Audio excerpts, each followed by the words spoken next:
pledge allegiance to the flag of the United States of America, to the republic which stands one nation under God, indivisible, with liberty and justice for all.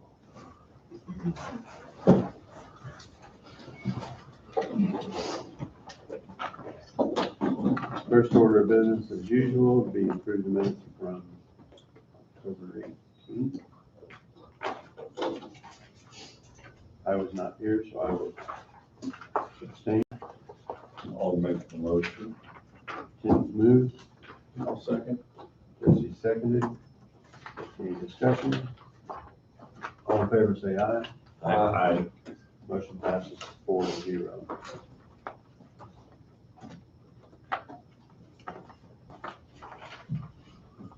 Miscellaneous, we got some miscellaneous motions. First one had to do with a, Mr. Chairman, I'd like to table the miscellaneous motions until later in the meeting.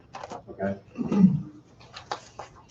I would like to go into executive session, just as board. okay, discussion. all right. Including the modern era one? No, Okay, modern area fund. okay. So move to authorize and direct the chairman to sign the project bid for Coffee County, Kansas Courthouse Air Purification HVAC project as submitted by Modern Air Incorporated for a total cost of $32,100. Payment due upon completion.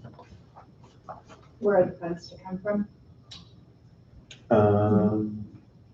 I think did we establish that in one of our motions? We can send this out for bid, I believe, but I can't remember. I apologize. I don't know why it can be courthouse general though. I'm gonna make it under maintenance to see. Well, if it's 30-some thousand, you probably want to do general fund, capital outlay line item. But it all has to do with, basically making the courthouse COVID or virus friendly, for lack of better terminology. Do we, Right. do we use some of that money or do we want to just go?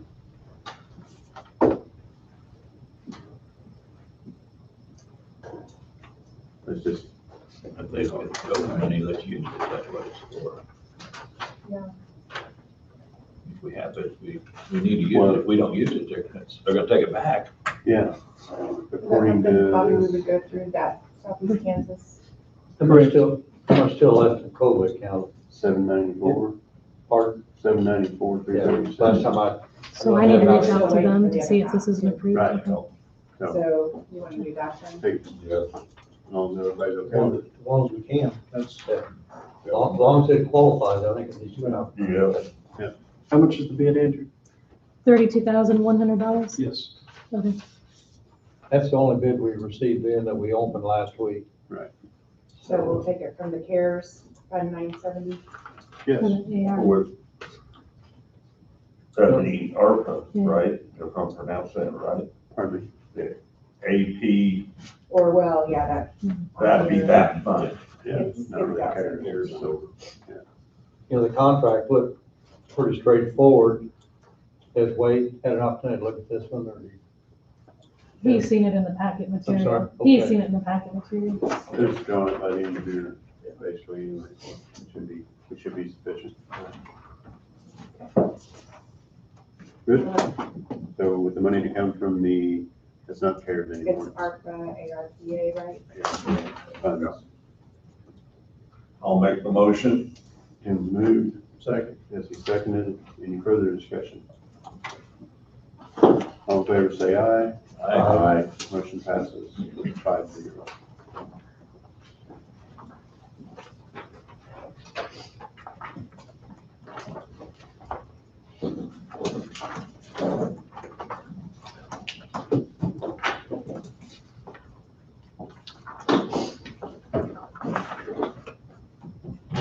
Okay, well, that'll take us to Mayor Stanley.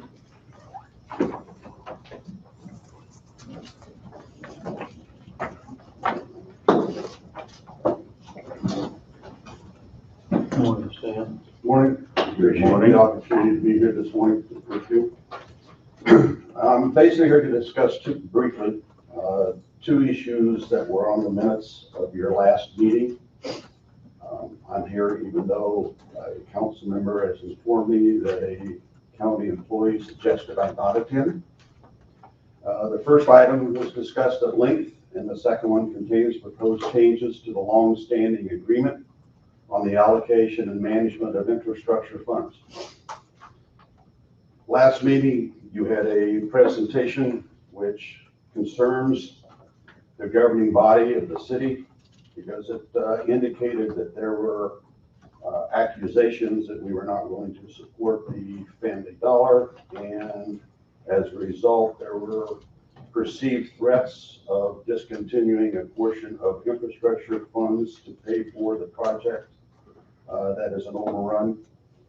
Family Dollar is a national corporation located in 48 states as well as Canada, and they are a Fortune 200 company. They have over 15,000 stores, and their current estimate of $3 million potential revenue from the Burlington, if that is correct. They have a potential of a $180,000 profit margin if only 6% of their sales are actual profit. Corporately, they have multi-billions of dollars of revenue.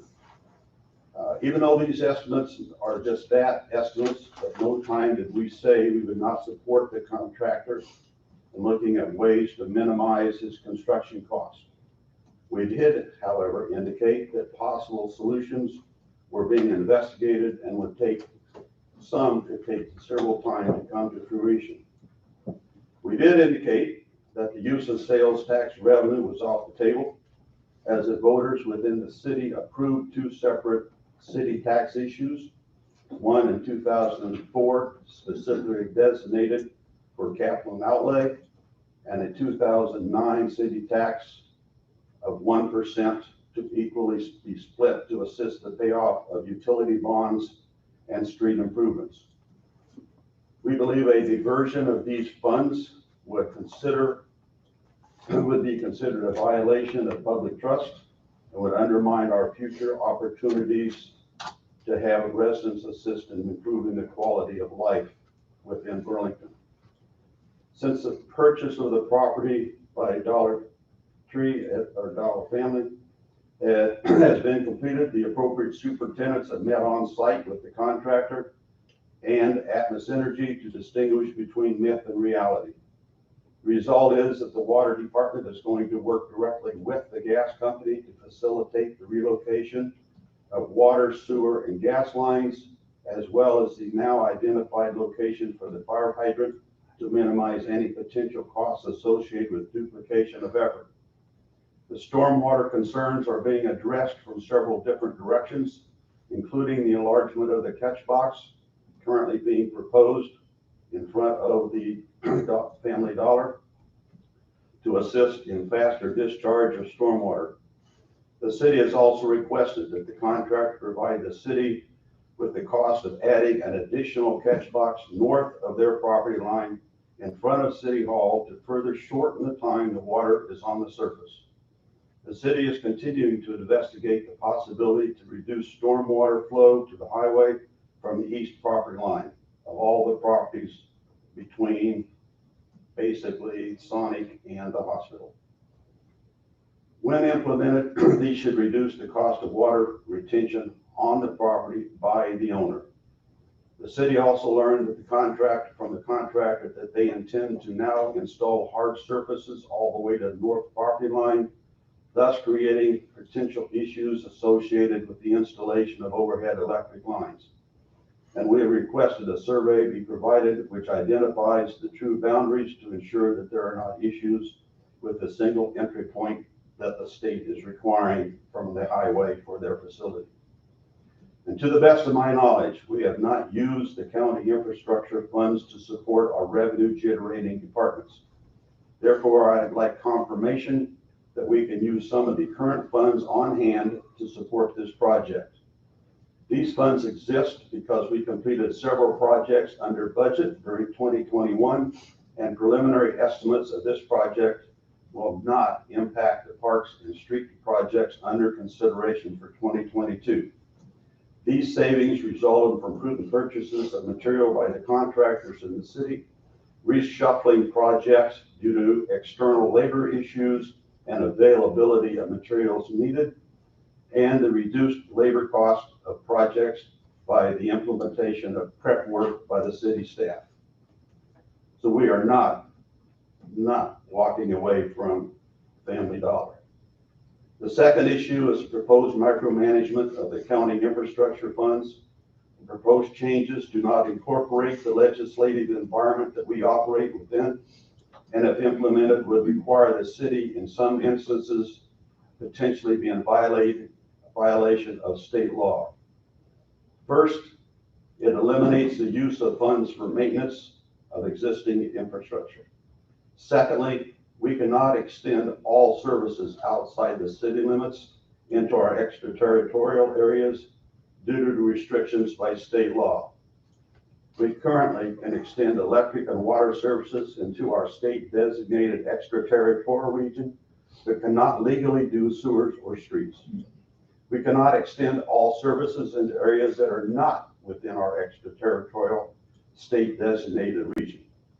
If we were asked to extend electric into rural co-op state designated area, we would require that we provide them a percentage of the revenue for a period of up to 10 years. They could also choose to serve the businesses or residential complexes themselves, or allow us to serve the load with no reimbursement. For a nonprofit entity, that could mean a financial loss for the entire time period if they chose to take a percentage of our revenue. However, if the property owner requests to be annexed, the laws of annexation changes the request and other considerations come into play. We cannot identify the budgets or line item costs for potential projects prior to going out for bid.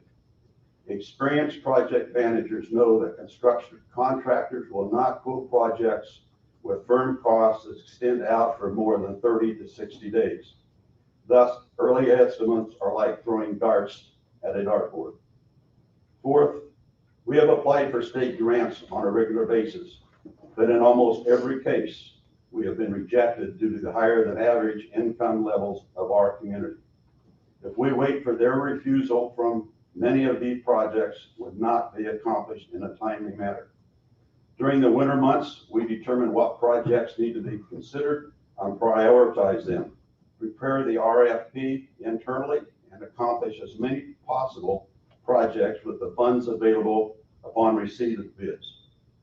Normally, we carry over funds to accomplish the next year's potential projects under consideration.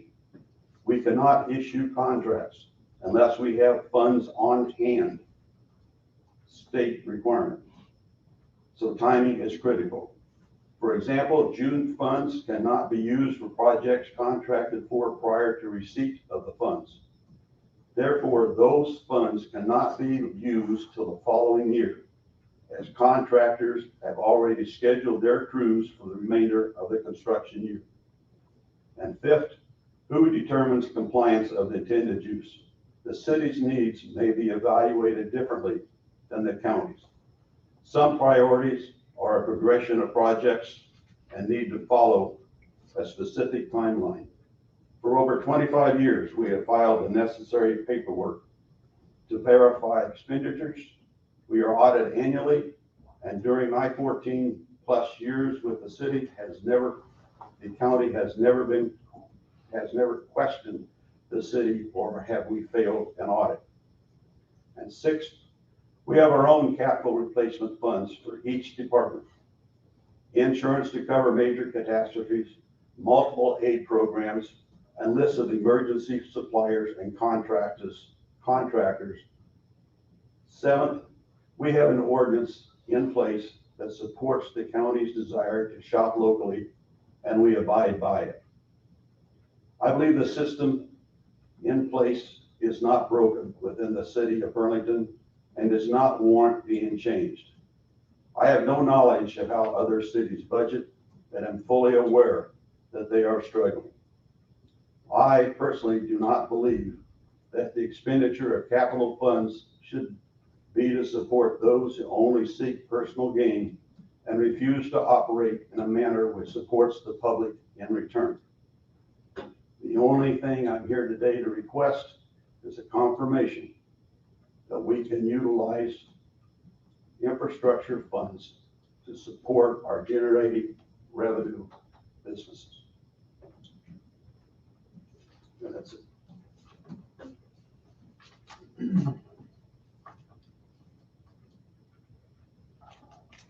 Am I correct? Is that what the infrastructure money is for? That's the way I understood it. I mean, it was set up long before I came here. Yes, the infrastructure funds were established for that. We have not used it for revenue generating because we have our revenue generating departments. Because with the streets and parks and public safety, we utilize the funds in those areas. And I just need to confirm that it's still all right to utilize, since we haven't, the infrastructure funds or revenue generating portions of our departments. Well, I mean, the way I look at it, you're trying to bring a business in here and you're gonna collect some sales tax off of it to grow. It's gonna add money back into your tax funding, is that correct? It will generate funds that go into the designated funds programs that we establish those sales taxes for, of which none of those are revenue generating departments. You know, some of the comments last week, Stan, was question, some of the cities are setting on continued infrastructure money for 3, 4, 5 years. Yeah. Building it up for a sewer project or a water project.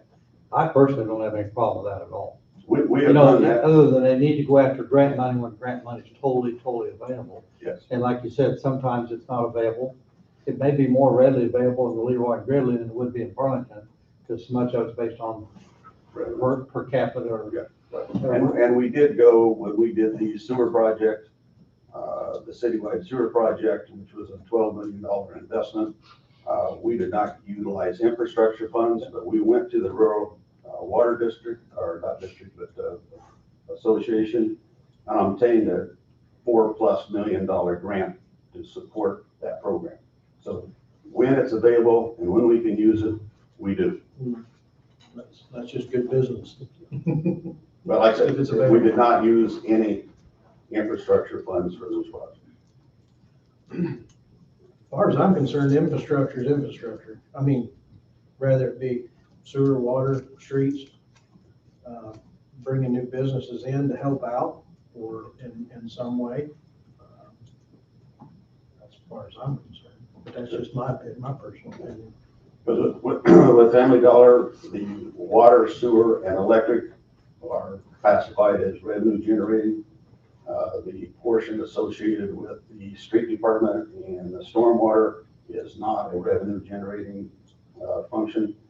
I just wanted to make sure that there would be no issues associated for using these funds for the profit revenue. I shouldn't say profit, but revenue generating departments. And in my eyes, it helps the whole county out, in my eyes. I mean, And I don't disagree with you. I just wanted to make sure that there wasn't going to be an issue with that. not really. All right. Then we will proceed with what we've been working with on the contractor to utilize a portion of the infrastructure funds to support the Family Dollar project. It'll be a small percentage of what your funds are anyway. It'll give you. Yeah, and it's what's funds that are left over from this year's funds, not next year's, because next year's will be utilized for the project. We do have enough funds left over that we can handle without any restrictions or shortfalls to support this project. We will proceed down the path of utilizing a portion of those funds, infrastructure funds, for the revenue generating departments for the Family Dollar. I think when I became a commissioner on that, I checked with a former commissioner and asked, one of the questions I asked was about the infrastructure money. And it was was my understanding then, that there's guidelines, but the guidelines don't tell you what you have to use it for. It just tells you what you can't use it for. Correct. You can't use it for salaries, this and that. Change levies. And I still support that fact. That's what it is. I know we've had a couple times, we've had cities come in. I think Burlington was one of them at one time, wanted to use some infrastructure money for something else. And we said, okay, this time we came in and asked for it, and we've done that, which I had no problem with it because they decided that was a priority for them. And there was another city also that did the same thing. So if they come in and ask and you can justify it, I have no problem with that either. But I think infrastructure is great because I don't think the county wants to start working in the cities and doing all the work for cities, which I think the whole point behind that was that the county would give the cities the money and let them make the decision of what was their priorities. So I think the infrastructure money is good. I mean, that part of it. So, We will continue to work with Family Dollar to get all the issues. I know they have a timeline, and luckily we have some material on site, or I should say in town, that we have purchased for other projects that we can order to fill those projects down the road and utilize what we currently have. Prime example is fire hydrants. We happen to have one because one other project got delayed. Otherwise, we would not be able to meet the timeline in supplying a fire hydrant for their needs in the location that they desire. So we will shuffle things around to meet those requirements. Thank you for your time. So I got a question. Are you working directly with the general contractor? Yes. Or are they? The general contractor, we met him on site and got full definition of what they need, what they're looking at. And they are going to provide us with the bid to extend and add an additional catch box that will be at the cost of the city. I just knew a couple of weeks ago, they didn't have all their subcontract bids into them yet, so they really didn't know an exact dollar amount that they were. And I'm not sure they still have the exact dollar amount. Yeah. But I know the contract has been issued, the closing has been done on the property, and we have met directly with that contractor on site and walked the space and identified potential things and asked to provide a quote to do an additional catch box and the conduit pipe, whatever you want to call it, to bring that to fruition. Yeah. Okay. Anything else? Appreciate the update, appreciate it. Thank you. Good luck with it.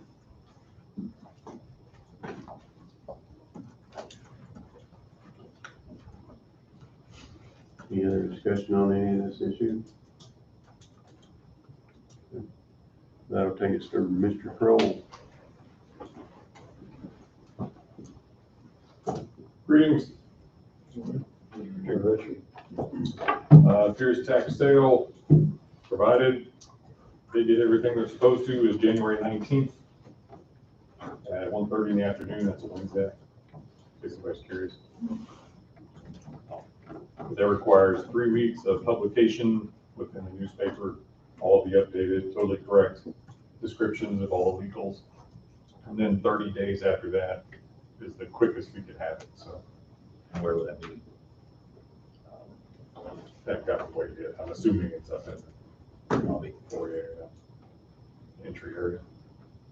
How many parcels do you continue to have? Has it dropped off some more? There's still 20. Still 20? Well, that's better than the original. I think the original was 30, 39 or 40, so. Right.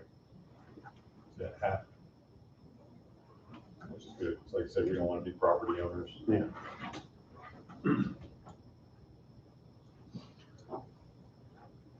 Any other questions on that one? No, I don't have it. Sounds like you got a firm date and time, Yes. and time to get the ball rolling on it. And fortunately, they were dragging their feet enough that it got us past December tax issues, distributions, and all that fun stuff. So, Better for you. Which was plus for you. yes, plus for the office. Helps things a lot. I have nothing. Okay. Keep the ball rolling. All right, thanks for the Thank update. you for the update.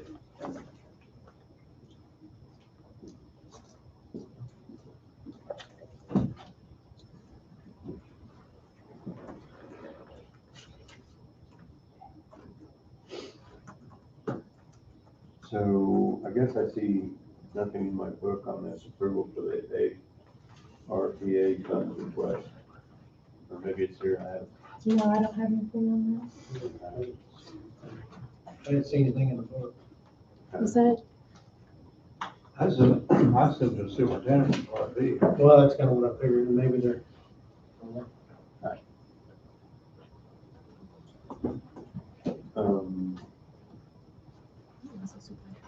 So we don't have a formal request, like a dollar amount or nothing? Yeah.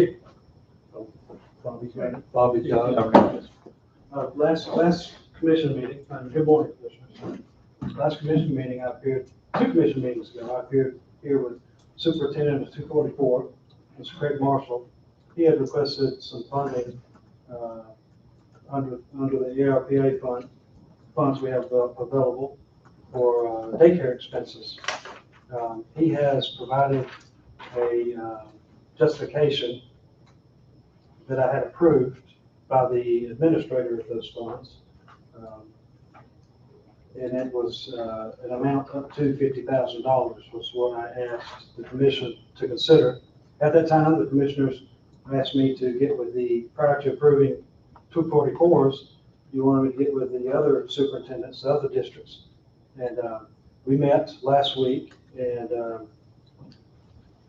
with the other 2 superintendents, and they both had similar needs. So we offered that money for the commissioners' advisement, and they are in the process now of justifying and also getting approved an amount up to $50,000 apiece.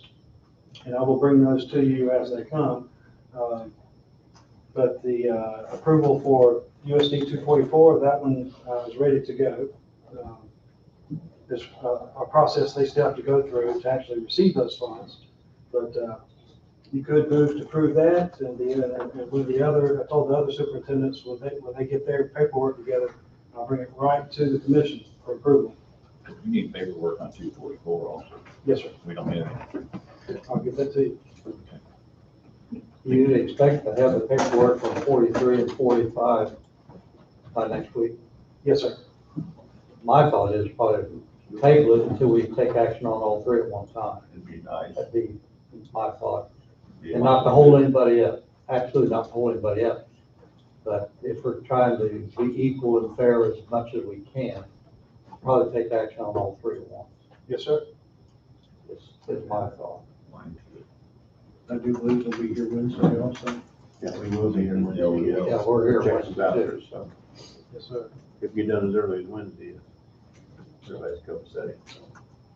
Very good. I'll call them this afternoon and see if they can get that to me. And the request for the funds, the reasoning for it meets the criteria of the distribution of these funds, correct? Yes, sir.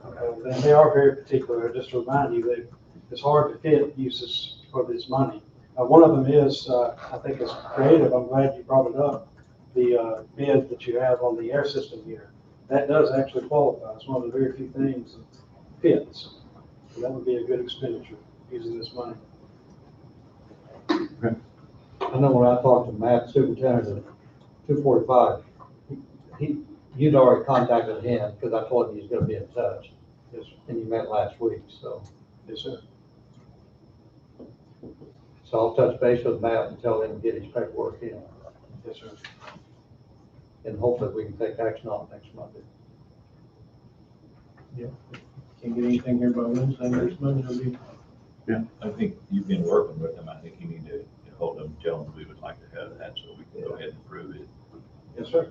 It's kind of in your real scheme of the things to do that. They know we're ready to move, but that'll make them move too. I agree. That does. If the commission has no more comments on this, I would like to give you an update on the actual Family Dollar since last meeting. As the mayor stated, because of recent movement from the city, and discussion actually with the contractors on how to solve the situation, it may end up where the county won't have to front anything. I think things that have happened or transpired over the last week or so has caused forward movement on the Family Dollar project and solving their stormwater issues. And like the mayor just said, I think there's actual discussion going on now, and so it may be that everything is working out just fine. Good. Thanks for updating. Rod. Thank you. Thank you.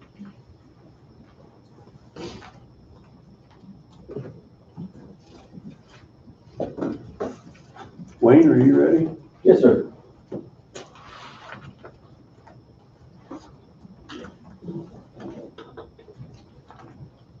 Morning.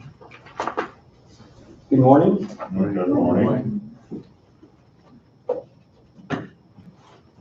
So you know it, Jeff was here to the point, made his points, and he's gone. Pretty good time. I'm sure glad he did that, but did you bring lunch? All right, instructions. Actually, just get caught up on a few things. So I noticed there wasn't anything at the end of my agenda, or at the end of your agenda, I should say, if you don't mind. There's always something. Oh, There's always something. Tom's got that mallet right. He gets, okay, he can stop me. Does he have his? I got my timer. Timer going, okay. Well, then I might as well just jump right into it on a few things. Just a heads up, there's gonna be a road permit, possibly next week. It's a Lutheran church there in Westphalia, that's requested a drainage. I guess they're gonna be draining the pond, doing some pond work. So they're gonna be draining the pond into the county right away into the ditch to do that work, just information. Construction zone, as you can see, most of our, or as you cannot see necessarily here, but just to discuss the project. Our striping's done for the most part. There's a couple of locations gonna need to be touched up and corrected. We had one truck that basically passed our flagger, so they got into the yellow line, and then we had another truck. There was not a truck, but it was a combine, I believe, that was come out on the white line. So we had a little bit of, so there's gonna be some touch-up work on it. The chip seals are done. The hot mix asphalt projects are done for this year. And so what we're working on now is the patching that you can see on the construction zone. We'll also be working on doing the shoulder work. We also have been this year working on the gravel road enhancement. That's the locations that you see in the 2021 book. And so those have been some of the activities. The weather's stopped us a little bit from completing all of our chip seal that we were planning. But that's some of the challenges, and then also the equipment has been some of the challenges as well. What kind of patching are you talking about? Anytime we have basically where the asphalt or chip seal is starting to break away, we're going in, either grinding it out, taking it out, to the point where we're actually doing the repair onto it. So So the small ones on patch Inner Road areas. there are, the ones on Inner Road are on your list? Yes, actually they are on our list. If they were not, I believe we were working on them here last week, but we haven't I was checked the by there status. yesterday. One of your signs kind of blew down. Okay, we were working on it or starting to work on it last week. Okay. So yes, that was one of our projects. Just to give you an update from Cook Flat and Strobel, the community planning, the last meeting for the city is with Gridley, and that's tonight. So Gridley's at 6:30. And so they should be coming back and visiting with you again to give you an update. They were asking each one of the cities to have 2 folks to represent their community, and so they can continue the process for the community planning. We don't want to just bring it in and list everything and then not have a plan how we can go further to make those things actually happen. So that's the next phase. Just give me an update on Bridge 6A. Since that's a federally funded project, it's managed by the state, so you're to follow their guidelines. And it's not just a matter of the county putting in a bridge, which that structure actually would be a size that we would put in. But it's not available because we're using federal funds for that. So they have different guidelines. Give you an idea. When we do a set of plans, we can do a bridge set of plans that could only be a couple of sheets. It really doesn't involve a considerable amount, but once you put it out to contract, you have plans that are fairly thick, and it does require a lot more work up front to complete the process. So part of it also is geology. So what we have on the geology side is I went out for bids, and Where we is this should, bridge? 6A would be that wood structure, that wood entrance for Goodman. Okay, Yeah, Old Highway 50. right, okay. So with this one, within the purchasing policy, had received bids, they're under 10,000, so within the purchasing policy. The estimate that I have from GSI is $4,210. We should see them actually coming in that project, hopefully next week, to start getting the information we're gonna need for the final foundation design. Also, to get you an update, BG Consultants here last week on Bridge 70 and 71. This is over on 16th and Quail. 16th west of Reaper, there's two structures right there. They're almost sister bridges. You're familiar with those. Donna Hess's property is just west of Donna Hess's property. Bruce Hess's property. Actually, we had done some repair on both of those on the outside edges a couple of years back. The bridge that is actually just west of Reaper, if you look on the outside edge bit, not only the repair that was done actually is, some of it has came out, but then the rebar is showing on it as well. And so each one of those have about 2 to 3 inches of hot mix asphalt over the bridge deck currently right now. So the only thing I could do, if we relate it back to those 6 bridges that we had done the work on, is go in there. I mean, ultimately, the only way that you can really see what the deck looks like is to take the asphalt off. Well, that's too aggressive, and it's not cost efficient unless you really have a reason for that. Well, we don't have necessarily any signs underneath the structure as far as a blowout or anything like that. So then the other way is to analyze the concrete itself and see how much salts are in it. And so that's what they're doing on that one. And so for both of those bridges, the estimate on that is $4,106. And so what we're going to get from that, if you recall, Moni had came in several years back and talked about the 6 bridges, and then he gave a report on what the salt percentages were. And so by doing so, basically gives you an idea of how much corrosion might be in that rebar. So that's what we're doing on those. And right now, the bridge that is actually closest to the one that's actually showing the rebar, I mean, their drill actually went through that concrete fairly rapidly. It is pretty soft concrete. So you can pretty much tell that basically that deck was worse than the other bridge. So we may have those 2 bridges actually come up and need to be replaced. And then at that point, we'll be looking at either shoe flag or how much the detour might be. But those 2 come up on the list next as far as bridges. So, okay, going through my list.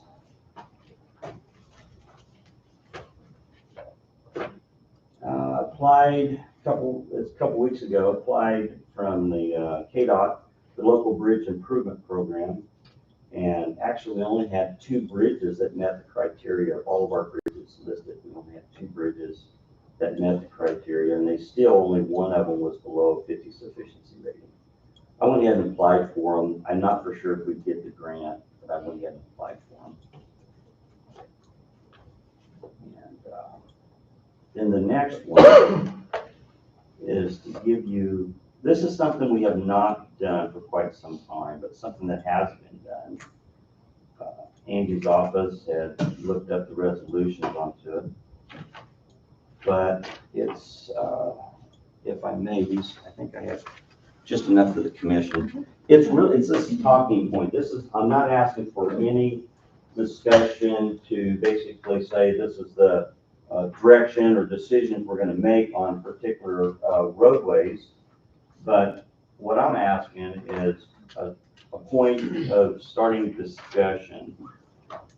Because there is a procedure on this. What I don't want to do is cross the line, because there is a procedure that once we actually want to move forward on declaring a road, a minimum maintenance road, you're to have public hearings. So I'm not wanting to have a decision, but I'm just wanting to basically give you an opportunity, go out and take a look at these roads and say, hey, yeah, let's investigate that one to be able to move forward or not.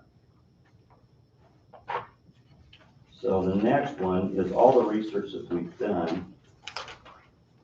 And so a resolution started, resolution 595, and started in 1997, approximately. And actually, Gene was one of the folks that had signed off on it. But it started in 1997. So we have resolution 595, and it goes clear to M. And so each one of those, we're basically noting a road and a location for minimum maintenance. And so the next one then is the map itself. And so with the map on this, here, there's the ones that are colored green are roads that already have minimum maintenance signs on them. The ones that are red are ones that are identified by staff, the blade operators, that these roads are treated as minimum maintenance at this point. Okay. Why is it so important that we identify minimum maintenance roads? If you don't treat all road equal, then, and you don't have it properly signed, you are at a liability situation if somebody had an accident on that road. So they developed or created, I believe it was 81. They created legislation, created minimum maintenance roads to be identified as minimum maintenance roads. And you may have seen some of the signs. So they say, enter at your own risk. They remove the tort liability that would be associated with a vehicle having an accident on a road that's not maintained in the same way that a road that we have in the county currently, that you see visibly open. And so what I'm asking is, this is a long process. This process starts with you to identify the roads that you want the planning board, zoning planning board, to look at, as well, also, once again, a public hearing. And so it's a rather long process, but it's a good thing that we would identify these roads. I'm not saying every one of these roads are absolute. I'm asking for your opinion, because at the end of it, that's where it needs to be. It needs to be your opinion to say, yes, let's move it forward on that one to be minimum maintenance, or no, we do not. And then when you say, no, we do not, then it also directs us to put extra gravel on that road, to dig out those ditches, to replace those structures, do the things that makes that road safe like the rest of the gravel roads that we have in the county. But at this point, most of those do not have that care. And so those have been treated as minimum maintenance roads. Keeping in mind, a minimum maintenance road is intended really for farm access for the most part. It may be most likely graded at different times, 2 or 3 times in a given year, not to basically the same level of service that we give the rest of the roads. It's mowed maybe once a year. That's about it. And a lot of these that you see here, that's the criteria that we've been looking at or identified, that these sections have been done that way, but they have not been properly signed. So, On them between 8th and 9th, where we built the new bridge, that was a minimum maintenance road. After we put the new bridge in, we took all that away, right? it was not a minimum maintenance There road. were signs up, said minimum maintenance. I don't believe that was, Bob. I know it was open. We closed the structure because it was a truss bridge. We closed it. It was closed for almost 10 years. And so at that point, it was closed to the point that it may have had signs when we closed it, because the bridge was no longer, well, the bridge was still there, but we basically barricaded it. So we may have placed something on it, definitely no outlet. We may have placed minimum maintenance. I wouldn't argue It's with not you. one. But it's not one Yeah, now. 'cause I didn't see it. Okay, No. that's good. But once you go through the process, as I said, these resolutions, I'll go through it with Wade. We'll have everything T's, or our T's crossed or I's dotted. But once it's gone through this process, then we also have 10 days, as you read that statute, we also have 10 days to post it, to actually place those signs out on those roads. But up to this point, these roads that we're looking at are treated like minimum maintenance roads, but they're not signed. Most, quite a few. Most of them are dead end roads, though. Yes, they are. So that's the thing. I mean, if they are dead end roads, there's not anybody living on the road, basically a resident, there's just farm access, then why do we need to use county dollars to maintain that road to the same level by liability wise as we do the rest of the roads? It makes no sense too. So what I'm trying to do is remove that liability and then also save the county money by not spending the funds on those roads that are not being used as a regular road, regular access. So I'm asking for you to take a look at those, and then we can revisit it here in a couple of weeks. And then say yay or nay on those particular roads, and at least be able to knock out some of them. I'm not asking for all of them, but at least be able to knock out some of them so we get some of these roads identified.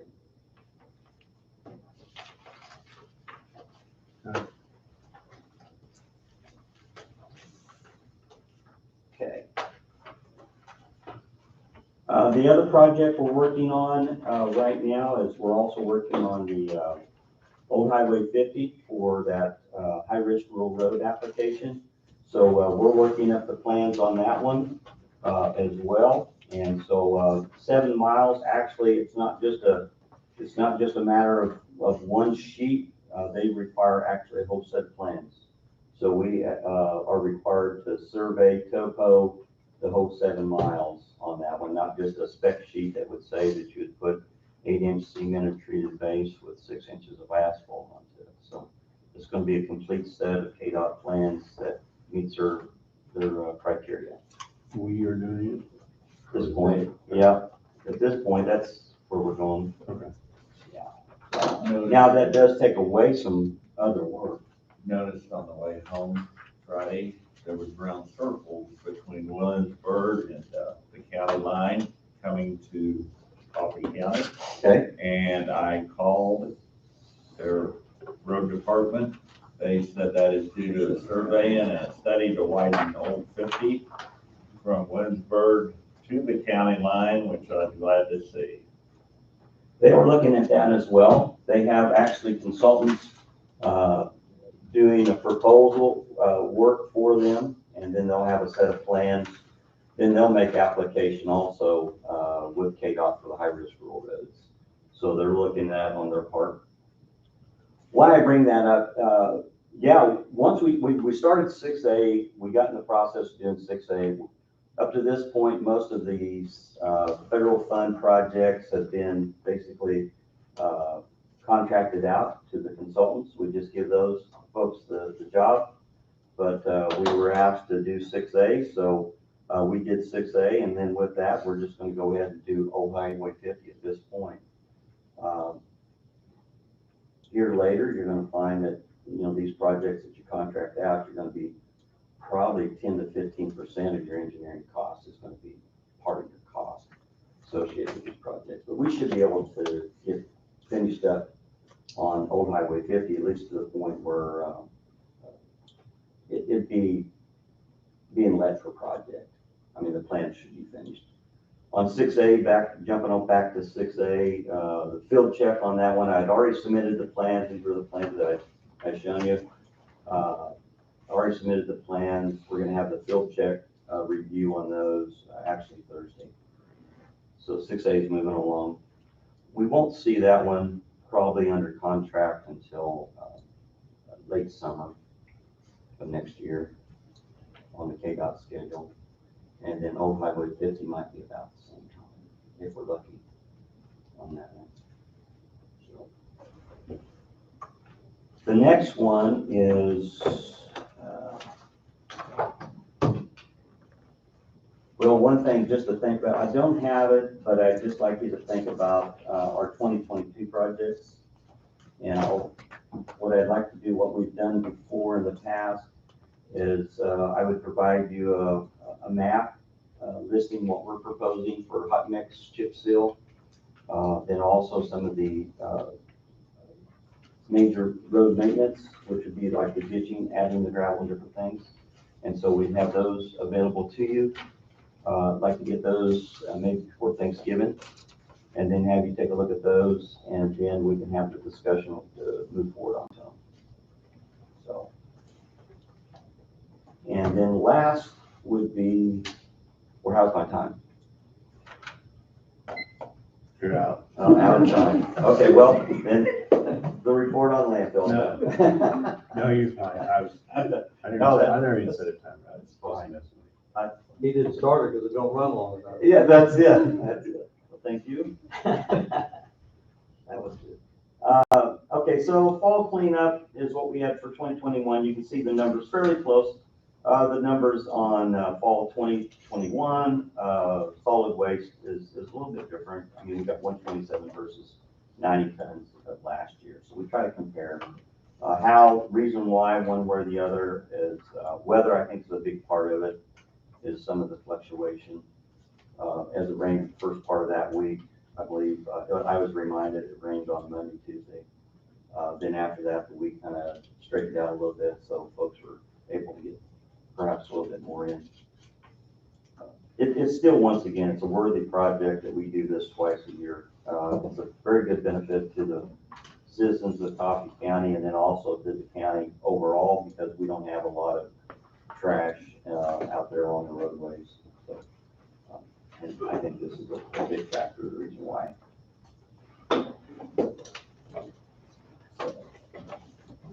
That's an update on everything I can think of at this point.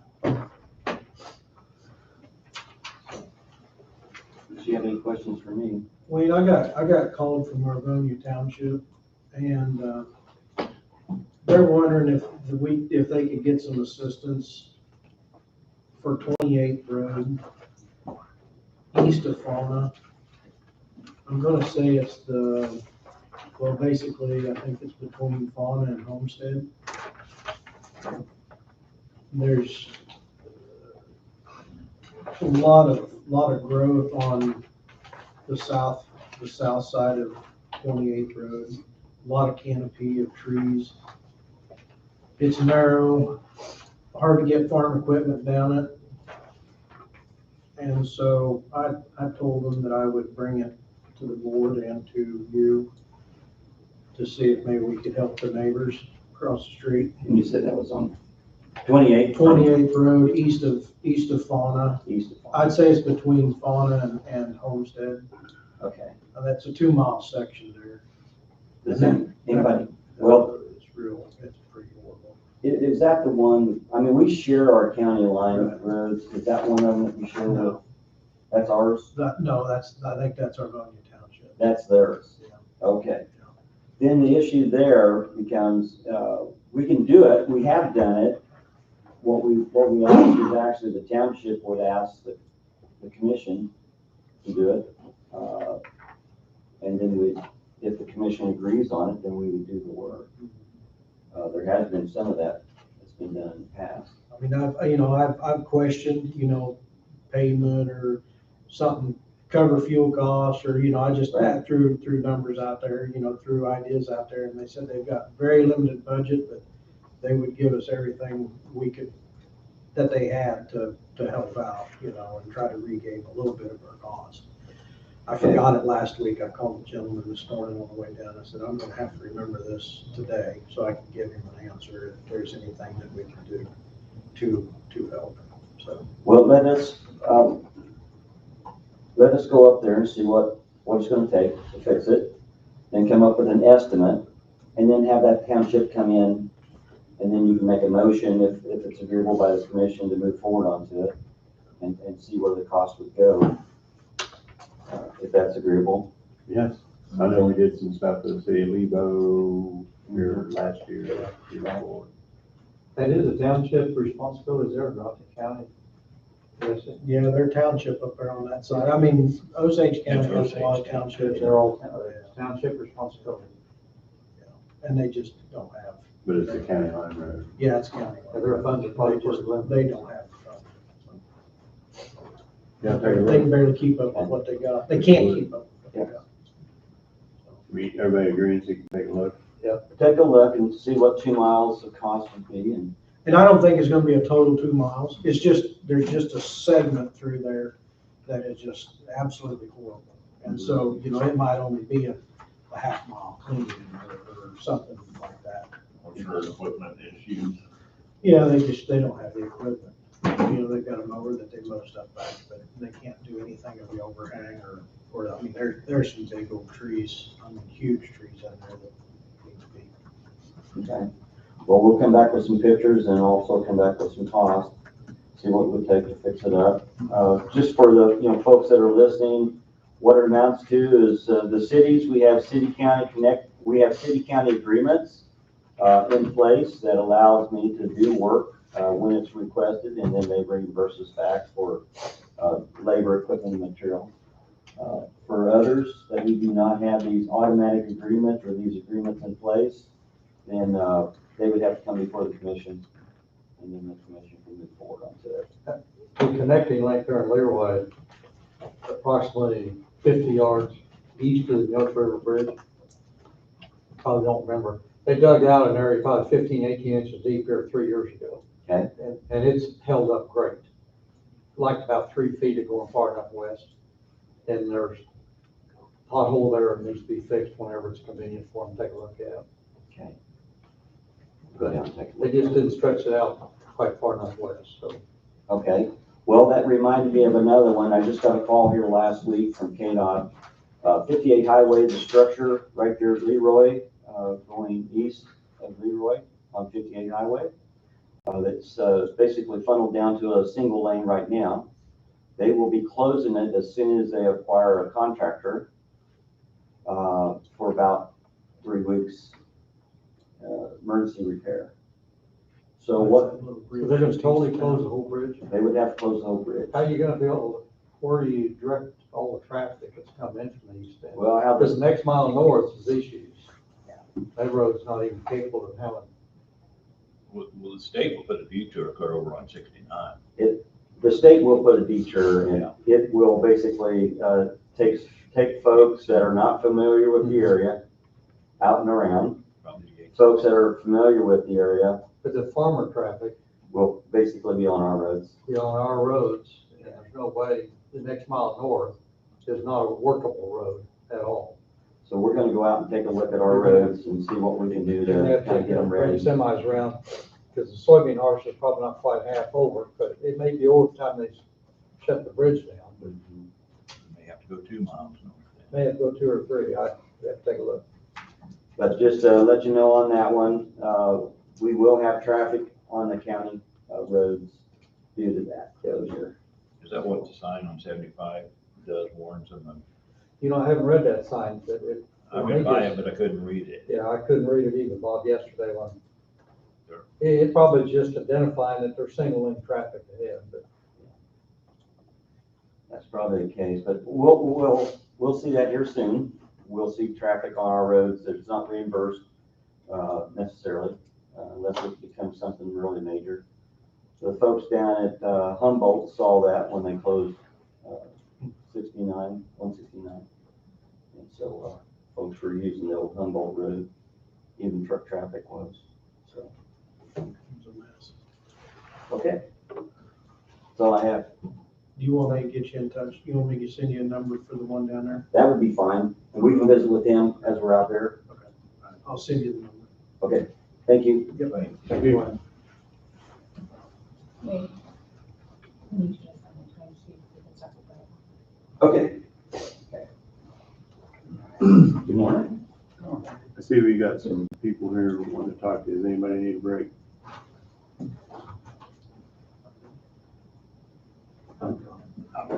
Okay, Tim, wondering, so we'll take care of it first. I had one go.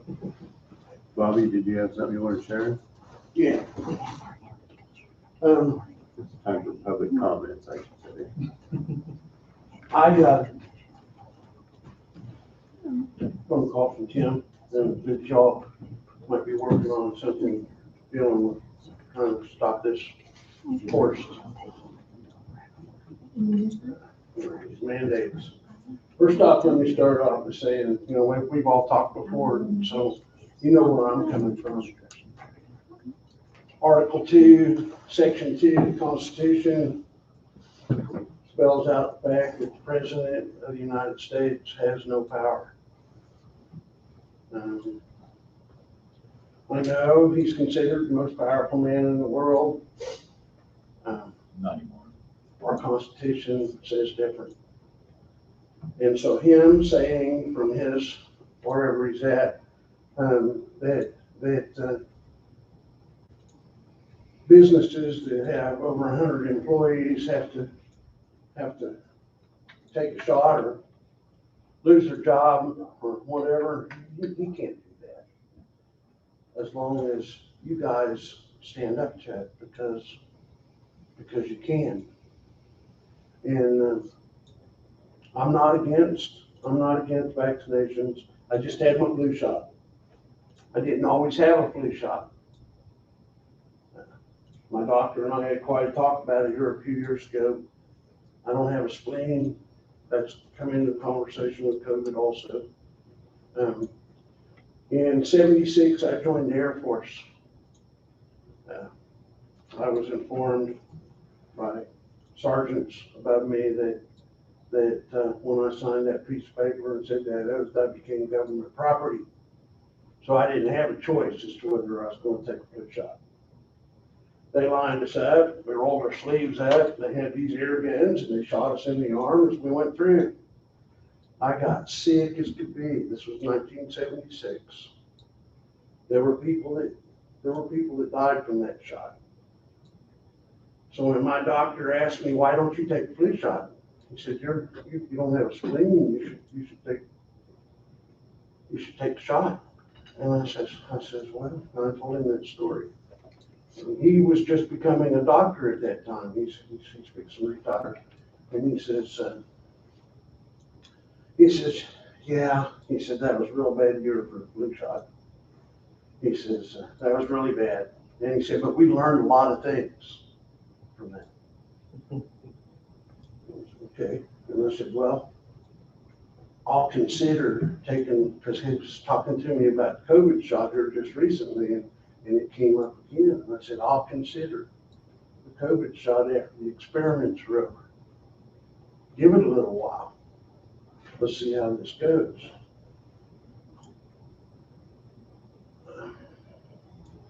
I'm right there with everybody else saying that it's hard to tell by looking at what's on the internet and stuff, what's always the truth. It's hard to know what the truth is. But I also know that I've got people that I know. Talked to one that he wanted to be here. There were several people that wanted to be here today about this, but they're working. And he told me that his parents had both had COVID. And then they were convinced that they needed to take the shot anyway. You know, good stuff they heard. You gotta take it anyway, They took it again and they ended up in the hospital. They survived it, but they ended up in the hospital. They'd already had it, they took the shot, and they ended up in the hospital.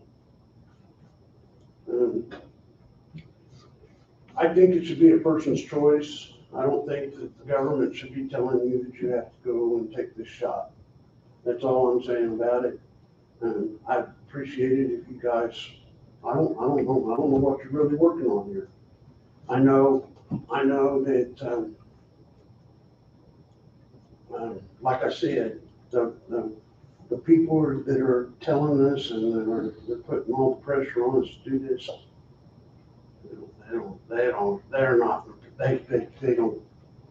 they can't legally tell us to do these things if you guys tell them no. And, because like I said, there's, between the sheriff's department and you guys, they're the most important people close that I can put in office. Well, Bobby, I honestly, and Eric might be, the president has not mandated it, has not made an executive order. What has happened is he has suggested it, and all these big companies are working for him. So until it becomes an executive order, we can't tell private industry businesses what to do. But until it becomes an executive order, I feel like we don't really have anything that we need to do. I think that some of our higher official, maybe Attorney General knows, have got stuff in place when it does happen. But until they make it an executive order, I don't think we are have anything to do. Now, I understand you're right. I agree. Right. Personal businesses should be able to say things. I know that it's, I'm not sure what the results that's Big going to companies be. I have have to taken look it on some- themselves to support just because, and not to be political, I think it's planned that way. I will say it out here, and I'm gonna have a lot of followers, but I don't think that, I don't know. And I think Eric and his group has given us the authority that if it comes to that we can override it. Is that correct? But until it comes to that, there's really nothing to be fighting.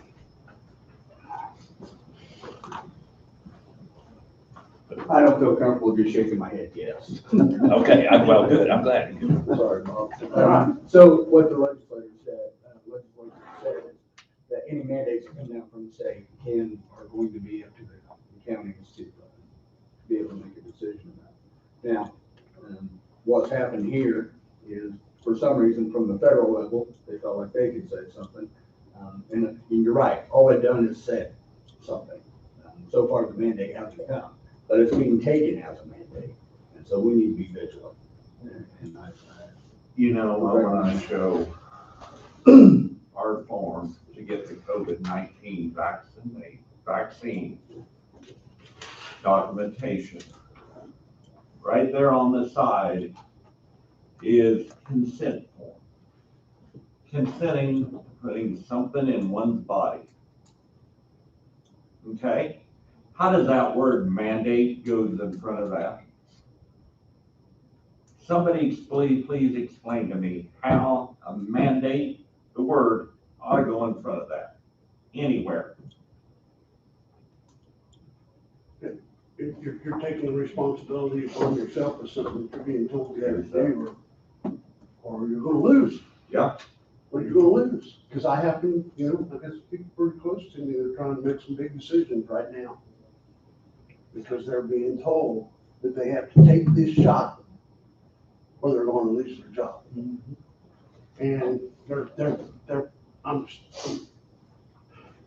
No, I'm not. they're ready to do that. I'm not for saying. mandating stuff, don't get me wrong. It's just that it has not been made a executive order. So, yes, if there's 3 things we can do, I'm for it. But to my opinion is, I ignore it, because I think it's a bunch, it's just somebody's word. Somebody said it. It's not a law. So, I don't know. My thing is, we've got places in the county that, But private businesses, we do not control private Correct. businesses. correct, We try that. our own form says consent form. How do we put a mandate in front of that? To me, consent is a personal choice. Exactly. And that's what that is. That's what that form is. It's their choice. If they sign it, that's their consent. If they don't, that's fine too. They don't. And they're more likely gonna lose some of the jobs. May I don't jump know into the this? answer, man. I'm not even sure, I just know that this is the rules and stuff that are coming down with this are ruining more lives than.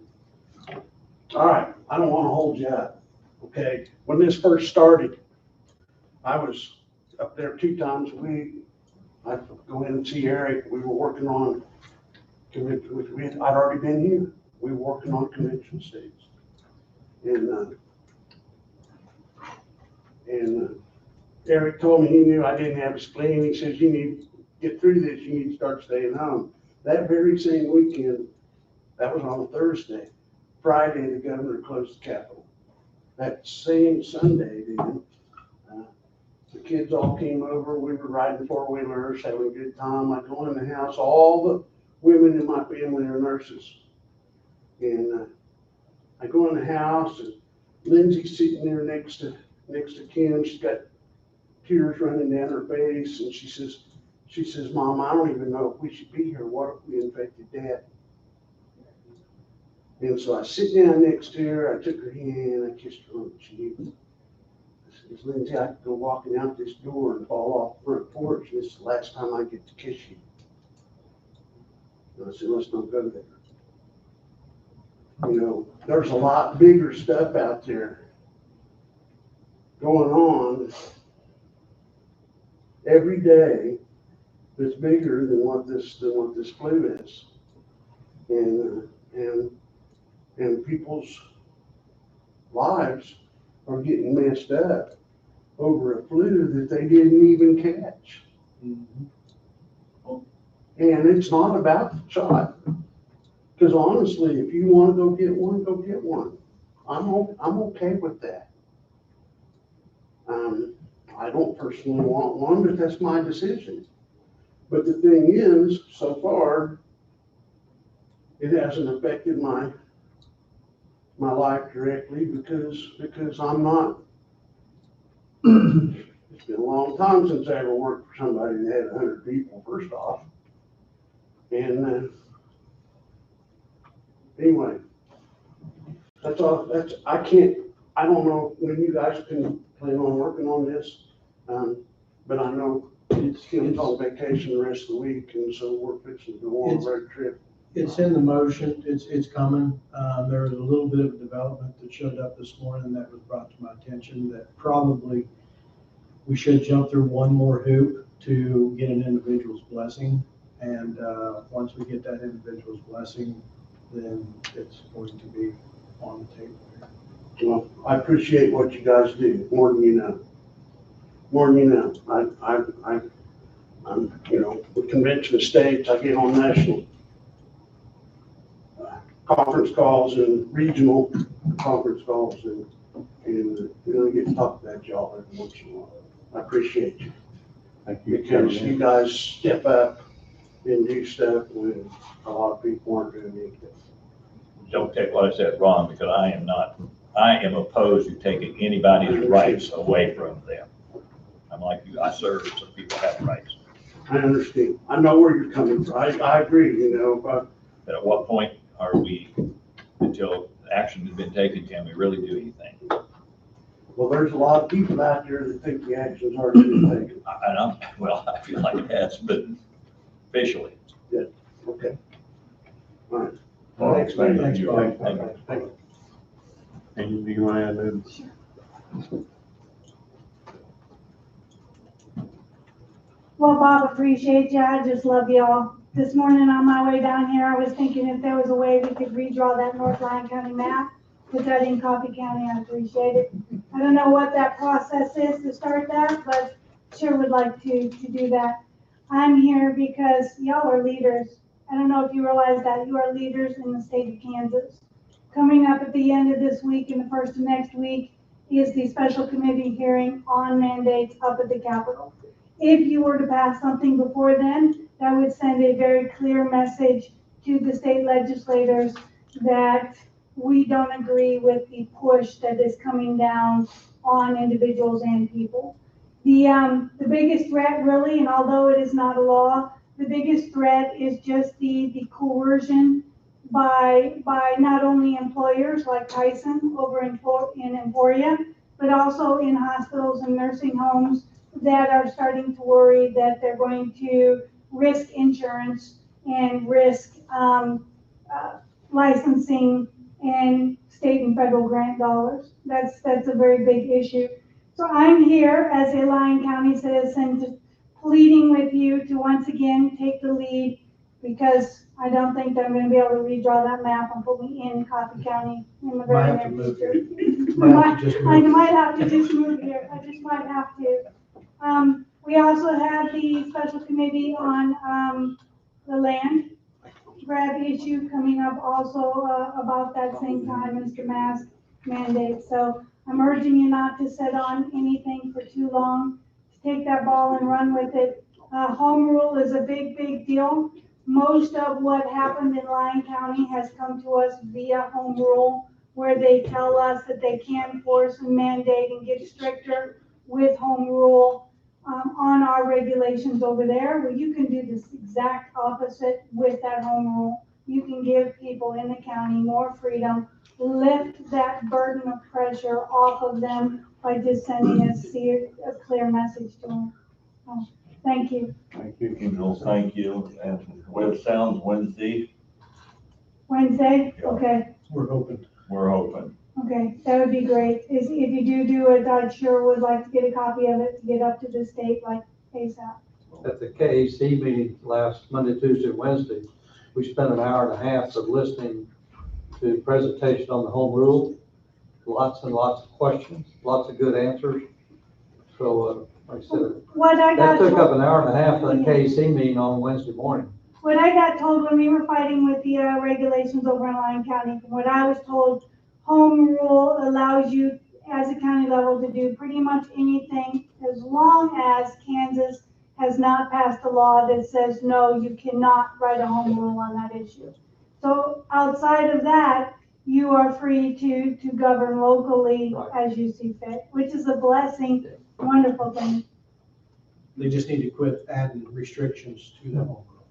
Yes, well, some of that I don't mind, going through the attempt to ban barbed wire fences over there in Lyon County, to me, it's a double-edged sword, because that same argument is what they use to try to restrict us further. But under the right commissioners, then it is an absolutely wonderful thing. So let me know if you figure out how to put Lyon County in Coffee County. Thank you. Thank you. Thank you.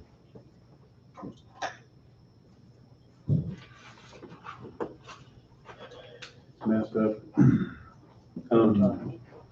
Sheriff Johnson, you have something for us?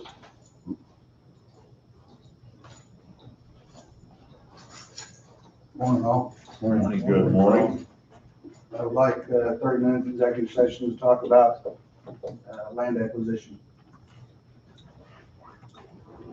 You have Wade? Myself, Wade, Bobby Skipper, under Sheriff Eric Smith. And this commission.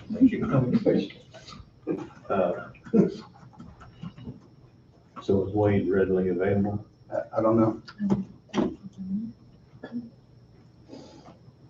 mean, we can say 30 minutes and he may show up for 10 or 15, so we'll make sure he's readily available. At any time he's available, then I'd be available too, sir. Take a break before we go to that. Why don't we do that? We'll take For you. Take a 10-minute break. a 10-minute break prior to this. Do one.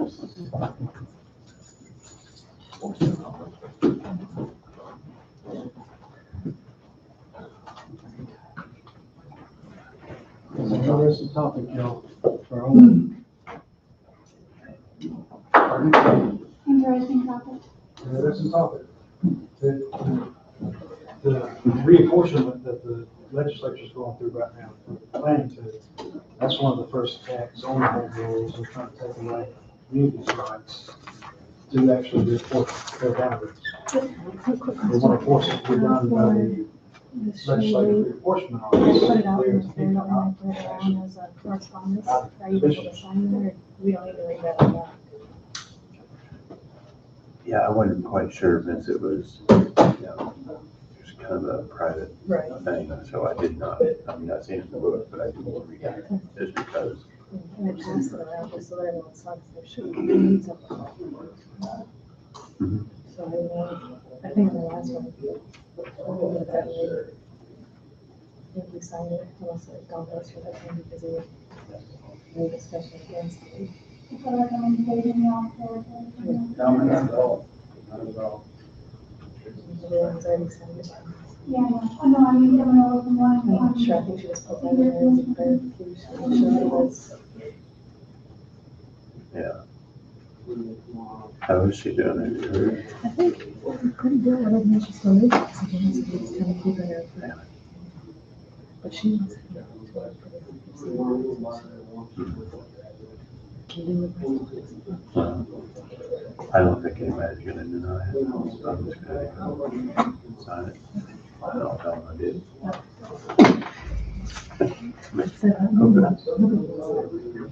Right.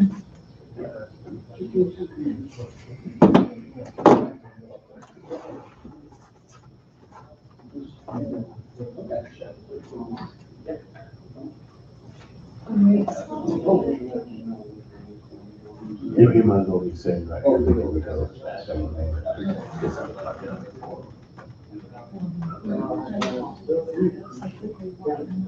Yeah.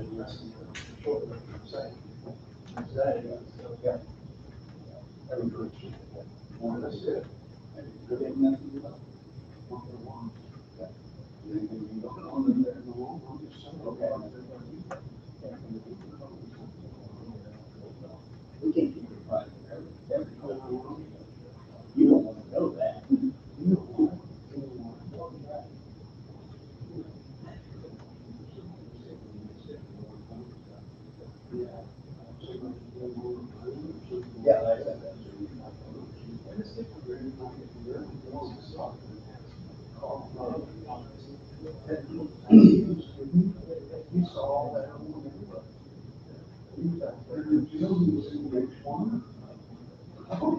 It can happen anywhere. That's the truth. And it does. Most of the time. It rarely happens in the county. It happens most of the time in South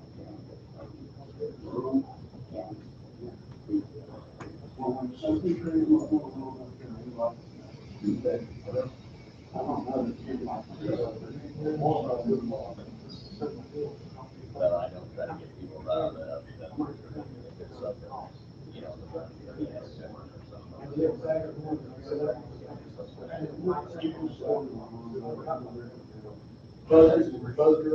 or yeah, sometimes it's just bad. In Kansas City, and I'm leaving, this way we can now, so I have to brush that up. Yeah, there's some good stuff, and there's some stuff that's just like this. I hope.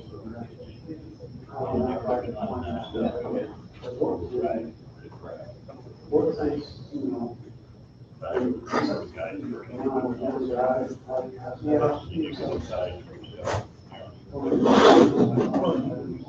That one room was interesting, the CDL deal was pretty good. I have gone to that.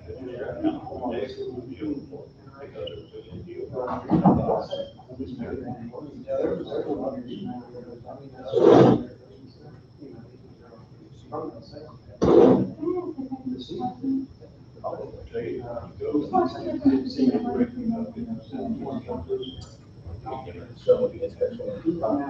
You just pick what you want to go to.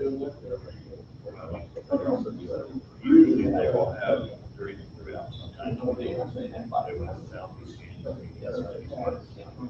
They're going to be eyeballs that's going to report on it.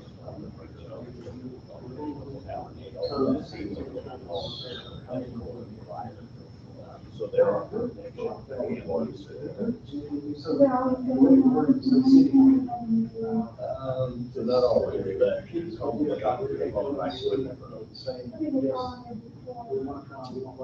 Law enforcement. But what people discover, especially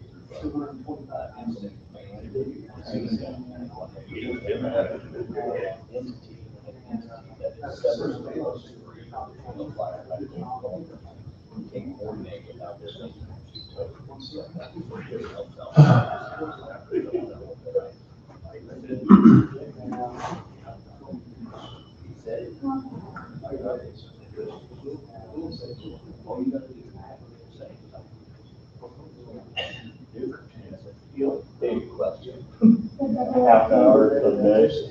I'm one of their players.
Table.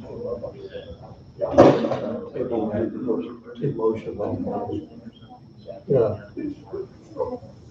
Try to work on that during the next few weeks or end of January or beginning of January.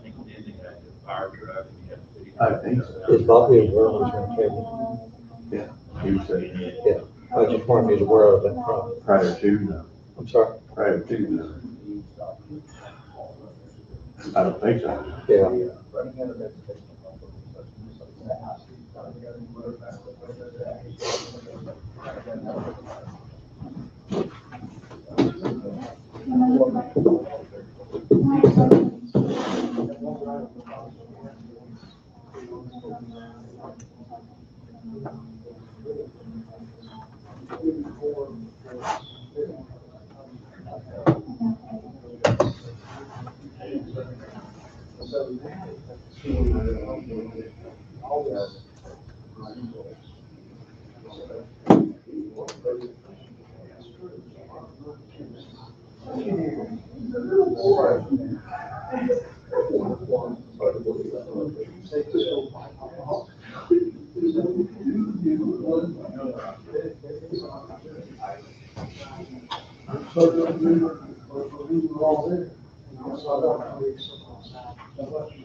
Count Andy's weekend.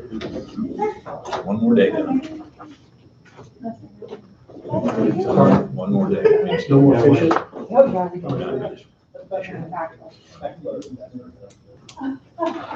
I'll tell you what, volleyball, who's at volleyball tournament, Lebo. They're Saturday, a lot of teams. Oh, yeah, over at the marina. Wow, Pre-game. nice trouble.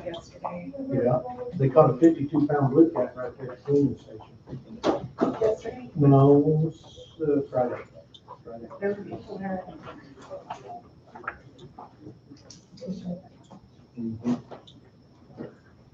Well, everybody's back and waits here. Sheriff Johnson's requested an executive session for 30 minutes, discuss land acquisition, which is all of us, as well as you present. Okay. And Bobby Skipper and Eric Smith. Did you have something prior to? No, I just have, I know the treasurer was in and his salary has to be taken up today, so I have a proposed resolution, which we'll need to have a discussion and dialogue on what that looks like and what you want the base salary to be. So we can deal with that later. Okay.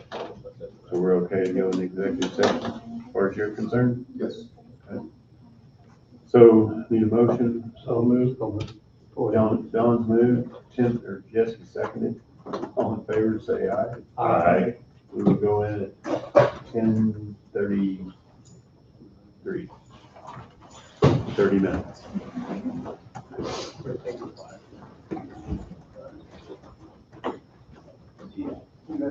Okay, so, can you stick around here with the, I have to wait until I get done with all the presentation on that. The word for that coffee shop. The better coffee shop.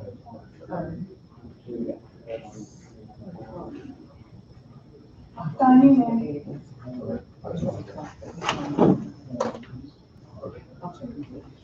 That's the only. Okay.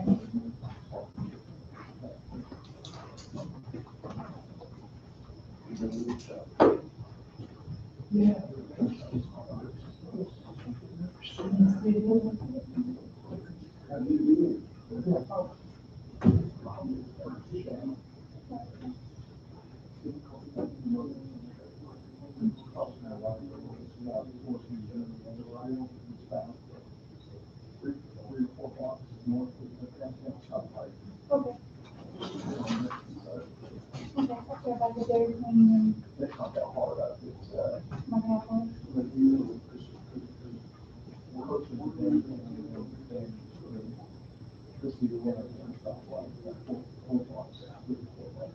Okay. And, no.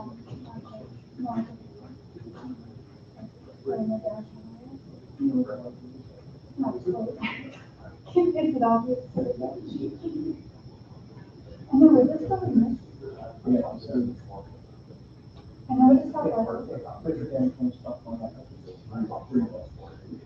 They have to sign out there.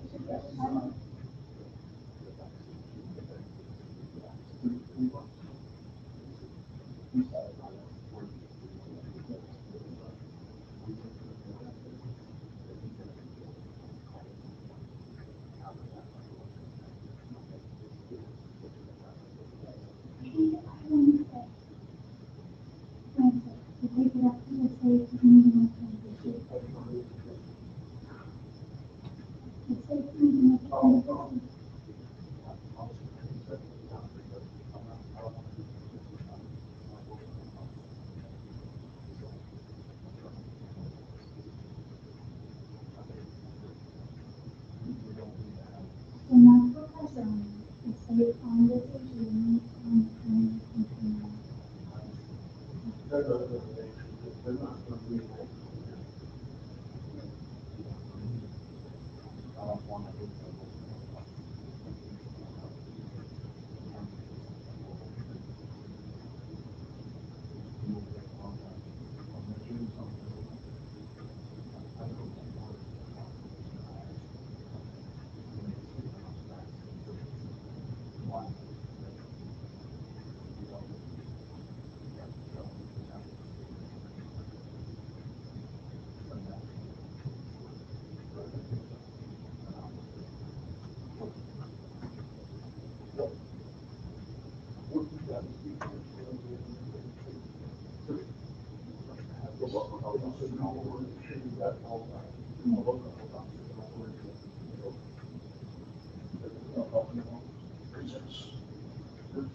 Yeah,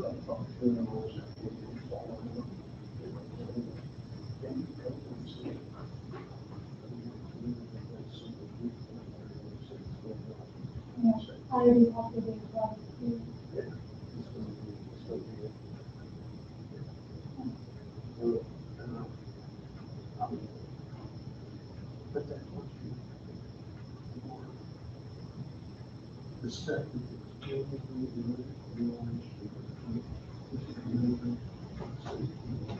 Well, there's the lead on that, even. Yeah, nothing really, was that all the commissioners combined, or was that each one of them? Different? Is that, so that's not normal for Coffee County, is that the new commissioner around there?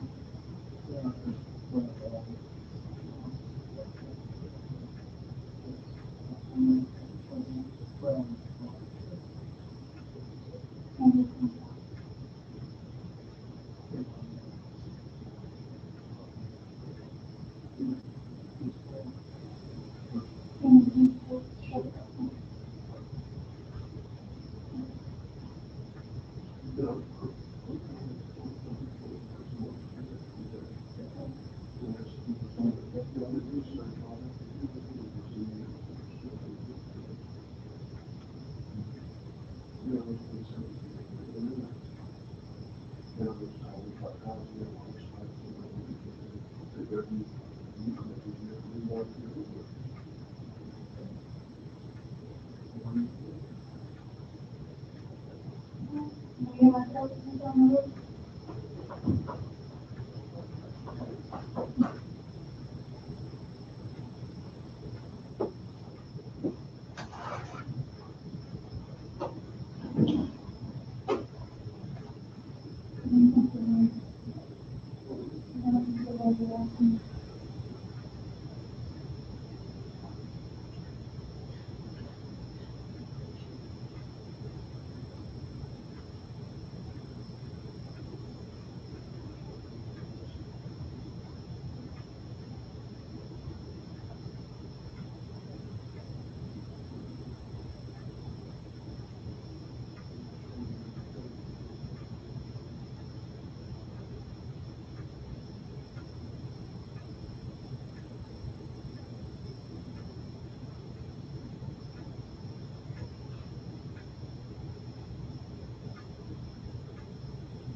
It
is a long time, exactly, so we just put it right down.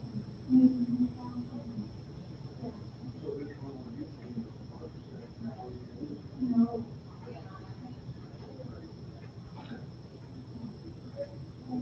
No, we're going to try.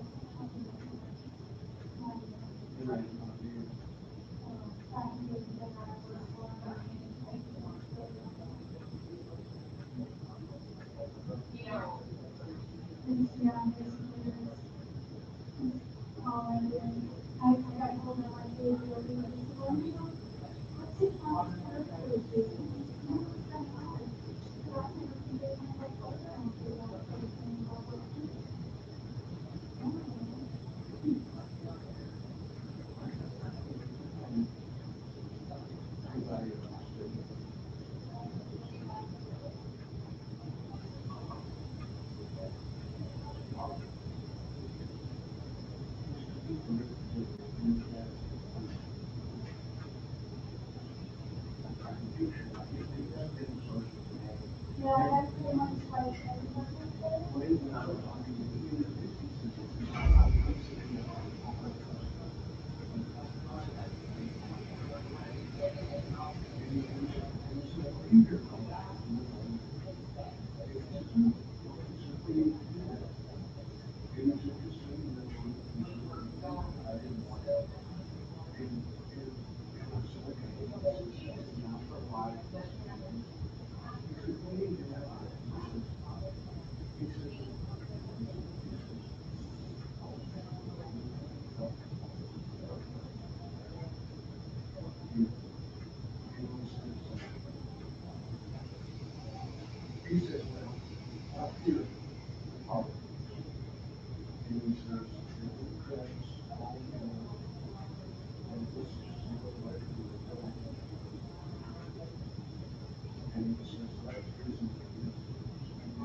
There we go.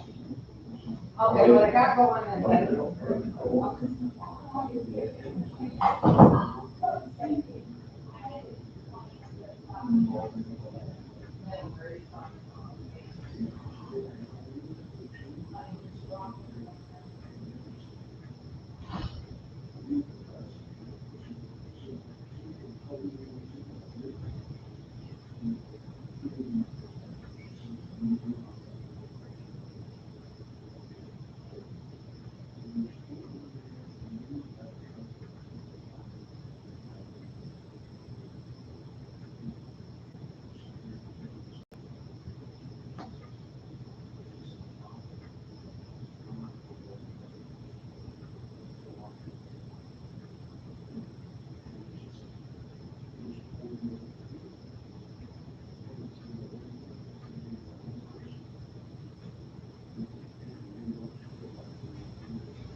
Well,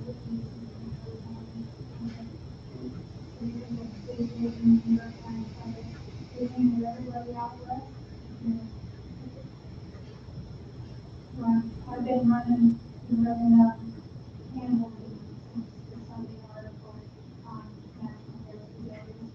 And out the way, it's going on there. And they did, I'm talking to Ray yesterday, she said that it's New York Times came out and they were like, the best of times, the nicest of food, totally, she took them around a whole bunch of people's houses, it was fantastic, and the Sunday article was just, only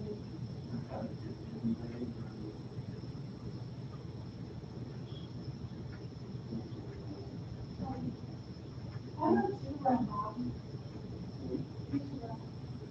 That's what you did. The mine had my mother.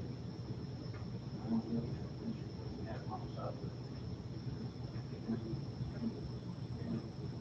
And it was.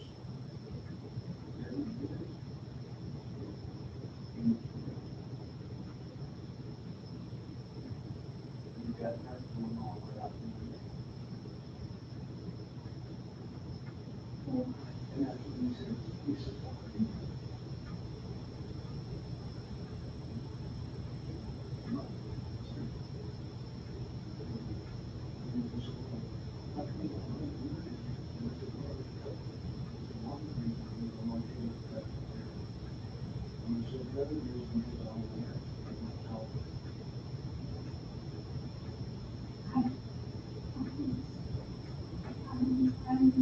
you know, after the first.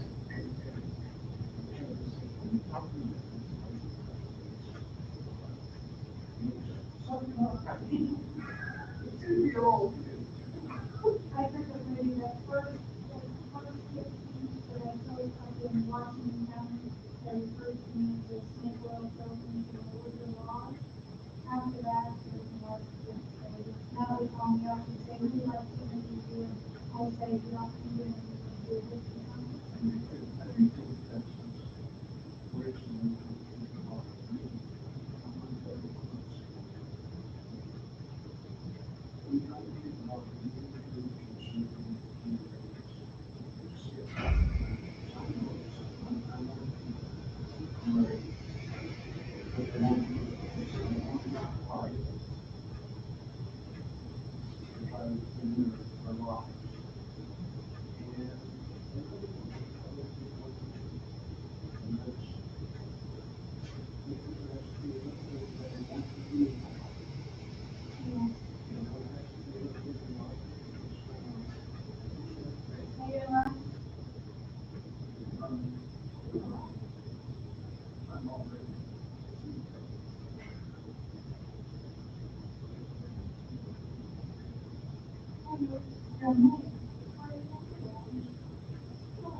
How is the mayor?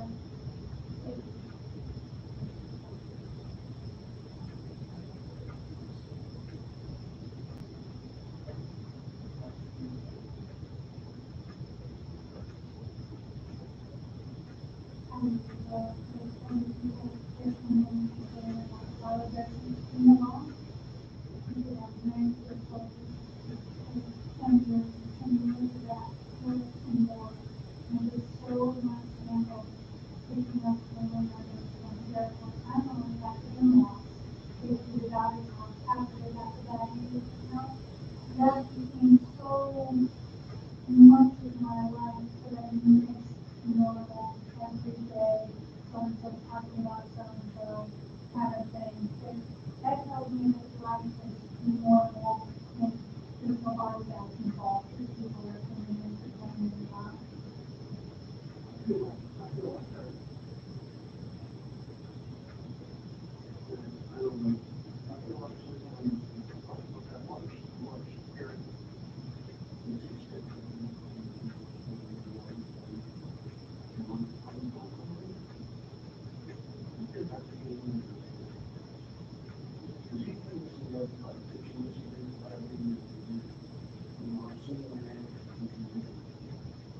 talk to them, and say this is how it is. And then on the day, then go to school, and then get on the school, and go, everything. And I think that's probably what you're talking about.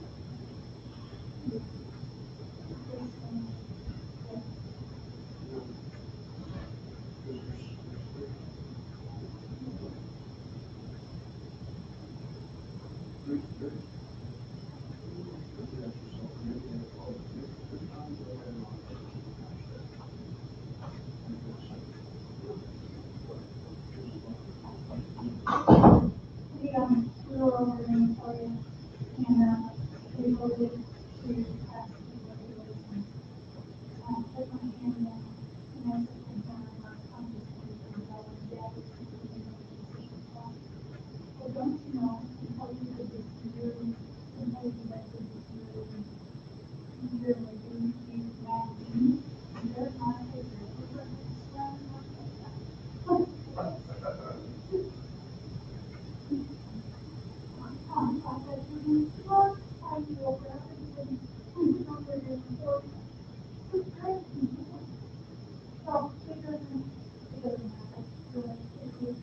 Well, I'm really open today, all of it, all of that, and that's not,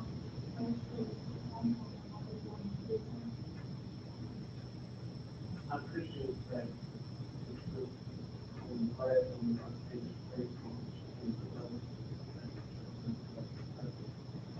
It was a cool surprise to see me on the road here. But that, this next year is going to be on Sunday.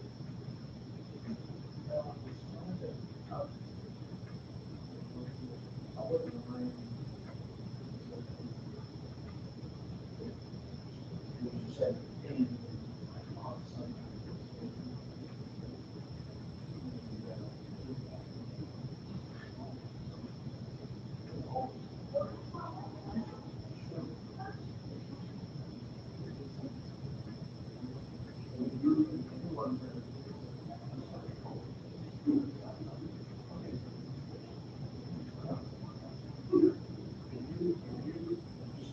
So the thing that I know is very off. There's a real Sunday. One. There's really, and then people are coming. They're looking at people's work.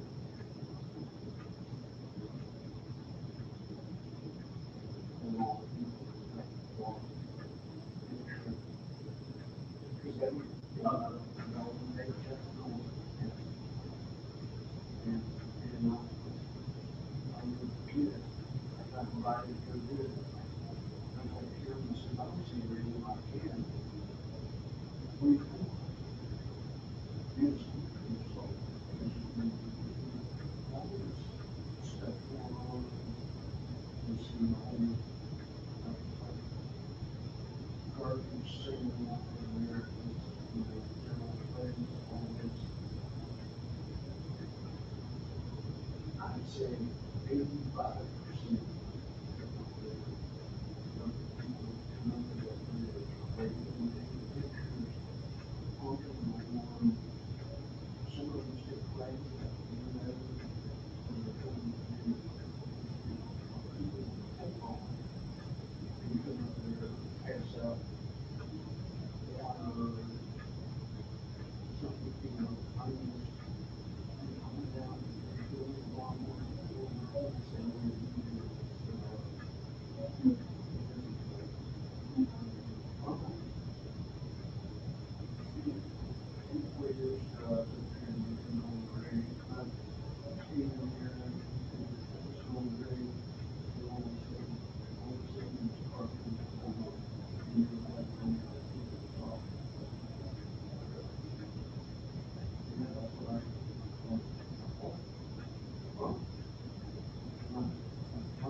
She started working and I started smoking on. When she starts at 7, so by the time we get to the meetings and all that, the man's like CDS and this and all this stuff and the work. But if you want to,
anyway, she was doing that.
Yeah. We do.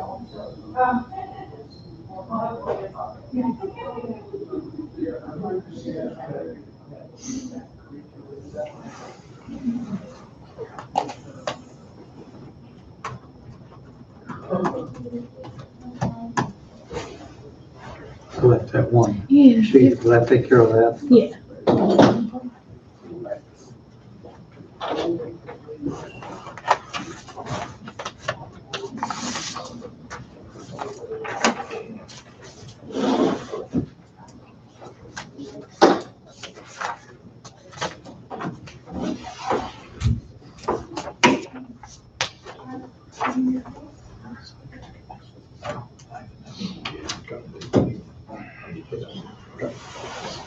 I think we did right.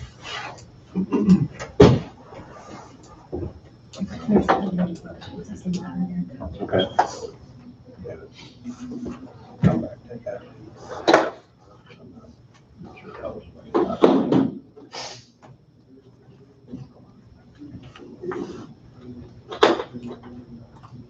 We'll get that about split. But I didn't realize.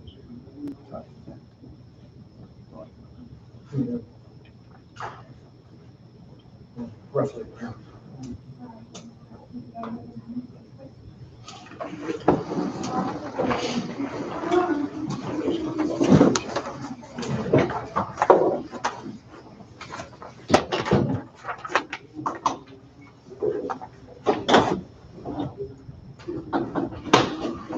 So,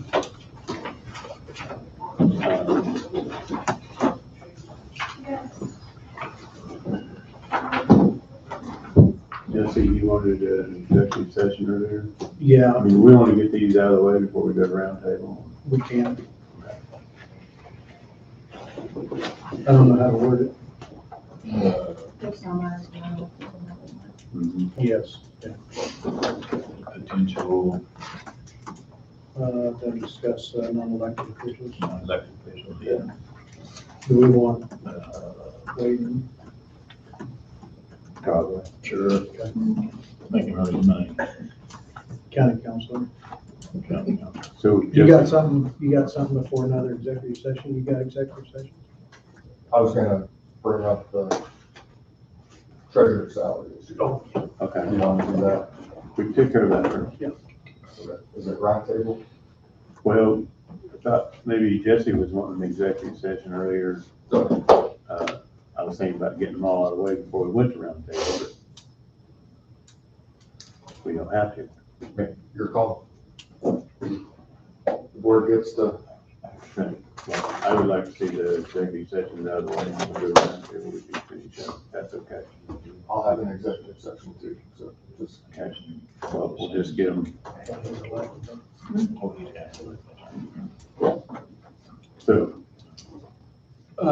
Request executive session for 20 minutes, the board and county councilor to discuss non-elected personnel. Second. I'll make the motion. And seconded, all in favor, say aye. We will go in at 11:10 for 20 minutes. But, so just non-elected personnel, I don't think is enough. Is it due to job performance? Job performance. Yes. May not. So the non-elected personnel is one of the exceptions, but you have to also have a subject matter. So that, so it would be to discuss evaluations, job performance, discipline, those types of things. Job. So is that an amended motion? Or that is your motion? I just want to make sure. Yes. In 10 seconds. Yep. All in favor? Aye. 20. 20 minutes. We're going at 11:12.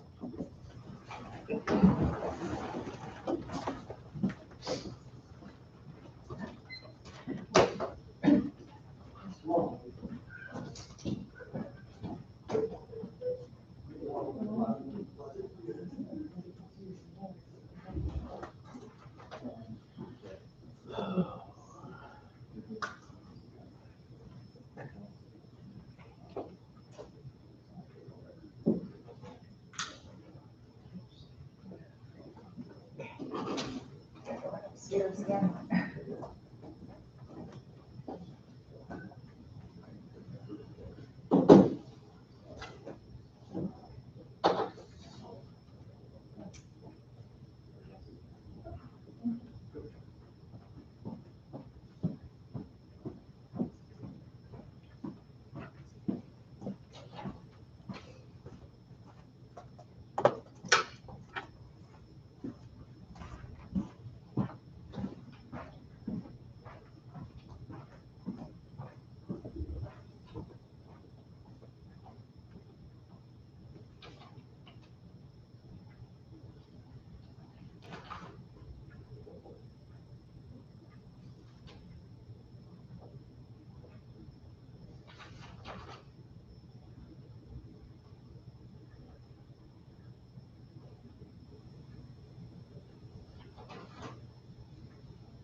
you guys already home?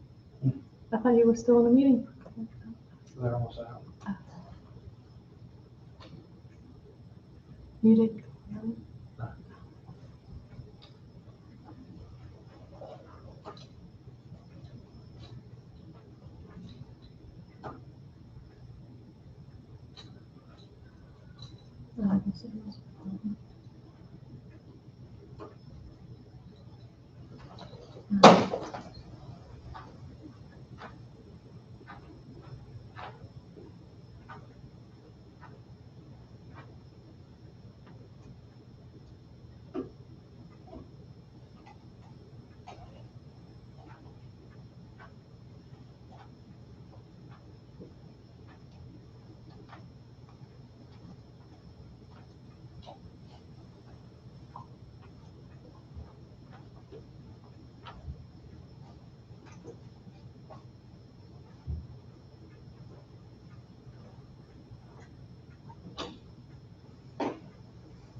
See that, yeah.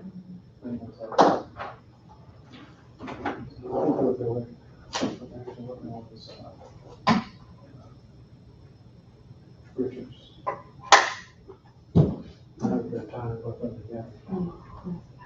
This is hopefully that should just be like everything needed to preview.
We are all back.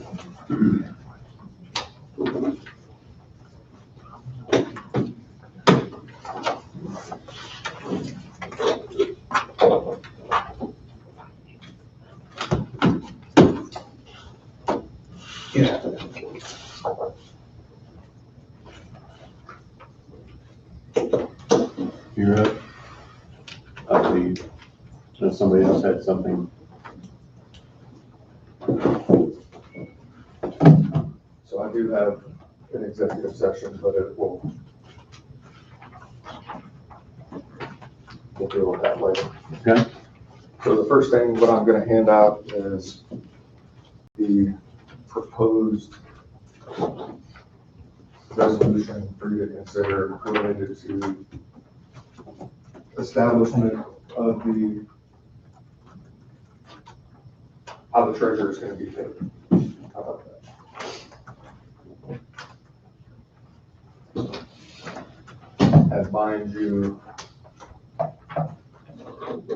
there's a letter sent to the commissioners or delivered to the commissioners dated August 23rd, 2021 from the current treasurer, Mr. Kroll, formally stating his desire to have his salary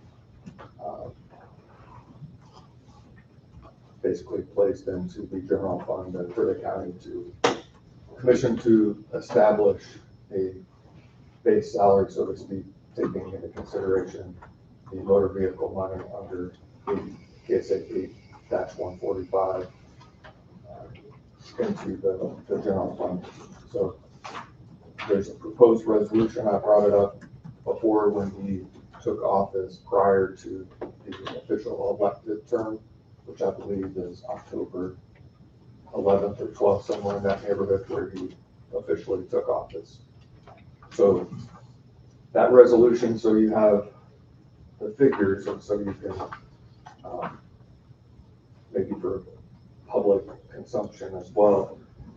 Under KSA 8-145, in the last 4 calendar years, the motor vehicle money has been as follows.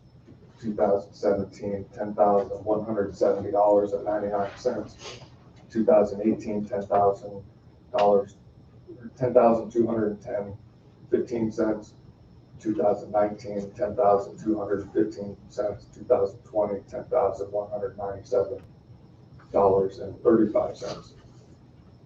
If this is something you're wanting to move forward with,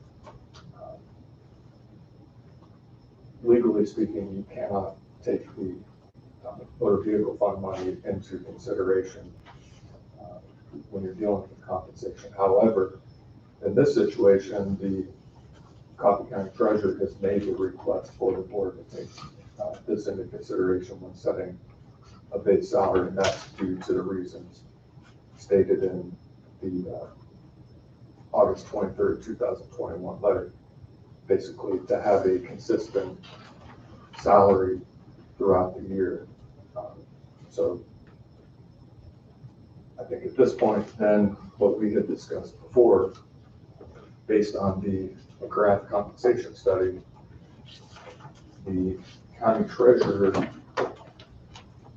2020 Coffee County treasurer salary was $51,765. That's changed or been modified since then based on the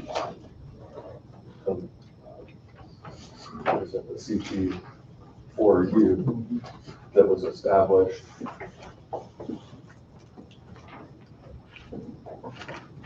Established the base salary of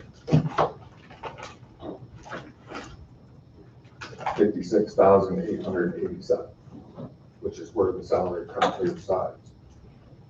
If you look at the market median, at least as of the date this compensation study was conducted, it's $51,716, 10% below $47,014.55, 30% above $67,230.80. Those are the figures that you are in essence, working with. So if you read the proposed resolution, depending on how you want to move forward, you establish whatever that base, that compensation package is in total with those figures in mind. That's a decision you get to make. Now, in the recent court case, one of the main focuses of that opinion was what is a reasonable compensation. So you start with what's a reasonable compensation, and then you take into consideration this arrangement that's being made at the request of the county treasurer, and what that looks like. So over the last 4 years, the compensation that's been provided to or available to through the motor vehicle fund, or KSA 8-145, has been approximately $10,200.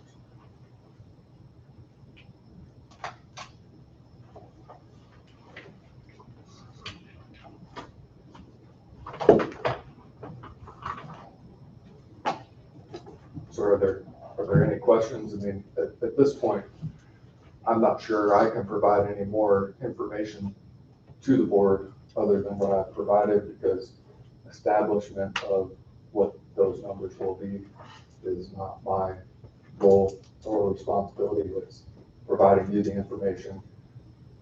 And you know, this resolution, I guess I will mention, does contemplate that this will be reviewed annually each year when every other elected official has their salaries reviewed, so that if there needs to be an adjustment, whether it be whatever direction or however the board chooses, it's done that way. And it's, I guess the last paragraph would be in paragraph 9, resolution reviewed by the board annually in April of each calendar year, when the board reviews CP4U salaries for all other elected officials, or at the inception of each term of office of the duly elected or appointed treasurer, unless otherwise amended by written and approved modification or amendment hereto, which means if the current treasurer left office early, for example, or if a new treasurer was elected at the end of their tenure, then this agreement has to be reviewed, and you know, each person in that role is allowed to proceed however they want. They could completely disregard this agreement and choose to take the VIN money as it's allowed to be, I guess, presented through a voucher in December of each year. It's however they want to go forward. Mr. Kroll formally made the request, so that's what you have on the table right now. You can choose to say, yeah, we're not interested, and not sign a resolution at all. You don't have to. It's just a request that was made.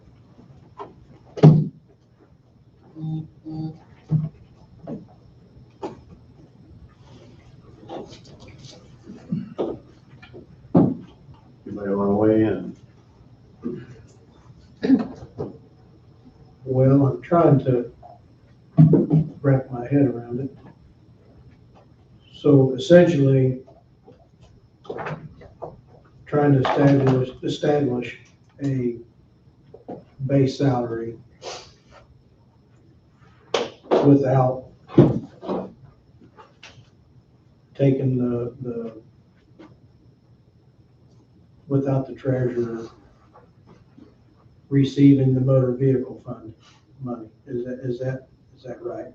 So you establish a base salary, and then you determine what the extra compensation is, and maybe you probably should also establish what that extra compensation would be. And at least the average appears to be 10,200. So whatever your base salary would be, we would consider potentially, if that's what you want to do, adding $10,200 to Because it. I thought we already had a base salary for, It was 56,887. And the treasurer's salary today, if nothing happens, it's 56,887.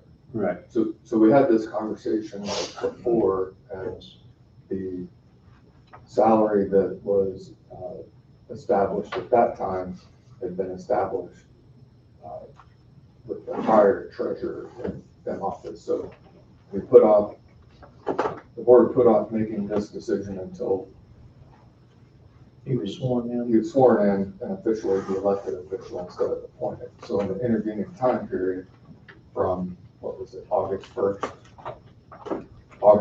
until October 11th, whatever day that, well, October 12th, the decision was made to continue paying him whatever that salary was, and then he was going to make a request later to capture whatever that thin money was under 8145. Now we're back to The current salary as it states now is the 51. 56,887. 56,887. and I'd have to go back and see what the board decided to do at that point. Is that right? Going back to that original meeting, and I don't remember what it was. Yeah, I think there was quite a bit of discussion there was. at that time, and Because see, I've got a 51.5 here, and I think that was my proposal, was 51.5, and then I think it went up from there through it may have been the 51.5 plus the VIN money, but part of it. I think Because it's of his 51, last little bit, maybe that's what it was. I think it's 51.5 plus NB. Plus his share of the VIN money. right. So it was set at 51.5, which is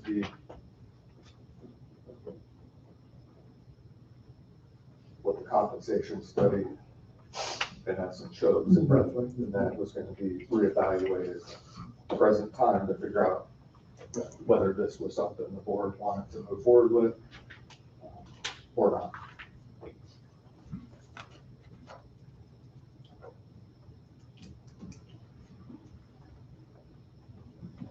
Does this need to be done today, or can we wrap our arms around a little bit and do this Wednesday morning? We gotta run payroll. Yeah, I'm sorry? We gotta run payroll today. this is, I mean, we put it off as long as we could so that What was the previous total with the VIN? 51. No, the previous treasurer. 56,887 without the VIN.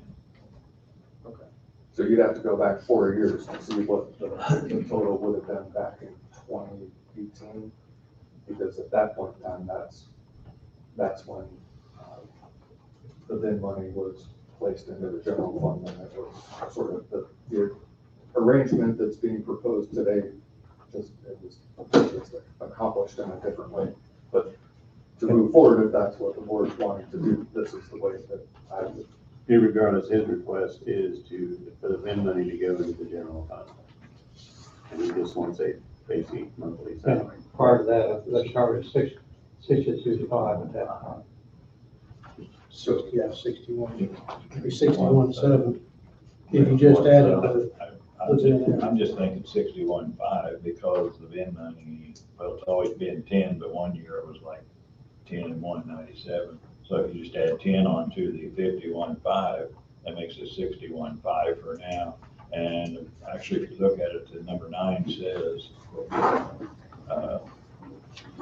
reviewed in April. If we feel that something needs to be done then, we could do it then, but So essentially, you're just still putting the VIN money back onto the individual's pay, Well, roughly, most of it.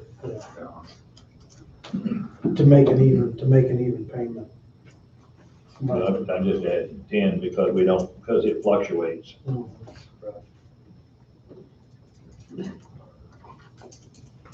I mean, at least over the last 4 years, the VIN money under 145 is Within a $40 price range. $10,200. And that's why I requested that, put that information in there, so you're aware that it's a pretty constant figure for the most part, outside of the fluctuation of $40.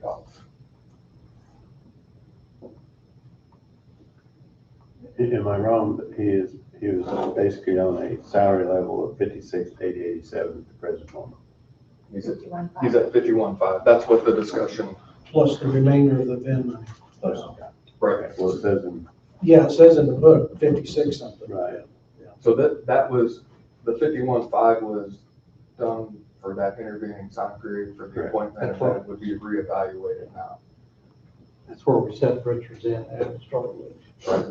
Well, yeah, and what I'm thinking is, we're still at 51.5, plus we're going to compensating for the, giving us the VIN money, compensating another 10,000, which would make his salary, we'd pay 61.5 and then pay it out in monthly installments, whatever that comes to. And that's exactly what, so the blank in paragraph 6, that's what that figure is. The base salary plus the An annual salary of 61.5. And if that's what you're wanting to do, and I think that's a fair way to look at it, you have to make that decision, not me. I have no problem with it. 61.5, sounds fair to me. I'm sure there's gonna be somebody unhappy with it, but Yeah, I have no problem. And do you want to, Don, you expressed some reservation, you wanted to chew on it, do you want to think about it and have it brought up here a little bit later, are you okay? Well, Andrew said we were gonna do payroll today. We've got to run it to have it ready by Wednesday. I'm sorry? We have to run it to have it by Wednesday morning.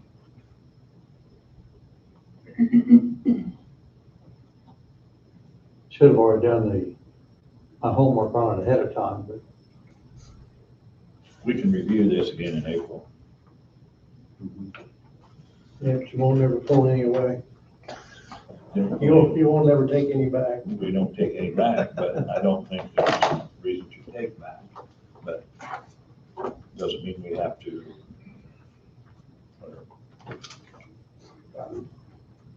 Essentially, it's taking the VIN money, essentially, so. Yeah. I mean, it's no loss to the county. I mean, it's It comes out. a wash. Yes, sir. is this the document Richard prepared, or did you prepare this? Which document do you have? The resolution. The resolution, Resolution. I prepared. Prepared it. And I assume that. yes, it needs to be pretty specific in what it says and what it demonstrates, so that's. It's had several revisions, and that's where we are present time. So do you have issues with it, Don, or questions related to what it says or doesn't say? No, I think everything's in there. You know, I just want to know where that starting salary should be. At the current 51.5 and add 10 to it, you're going to be up to 61.5, so. So the market median, at least in the compensation study, was 51,716, and that was as of that date. I don't remember where the 51.5 came from. I think it was just. Came out of Jesse's head. That explains it all. 51,760 is without the MV, so. If we're waiting on the motion, I'll make the motion to take it to 61.5. So a motion to establish the total compensation package of the treasurer, Richard Kroll, at an annual salary of $61,500. And basically, I've just mirrored paragraph 6 in that motion. Yeah. You want me to read that? But which takes into consideration the request of the treasurer to reallocate the extra compensation of state motor vehicle fund monies available under KSA 8-145 into the general fund. And then you can incorporate the August 23rd, 2021 letter. And then it also needs to have that it was effective as of 12:01 a.m. on the 12th day of October 2021.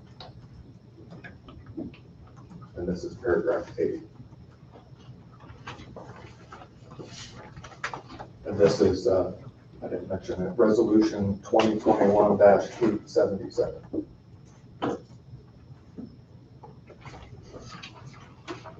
I'll second it.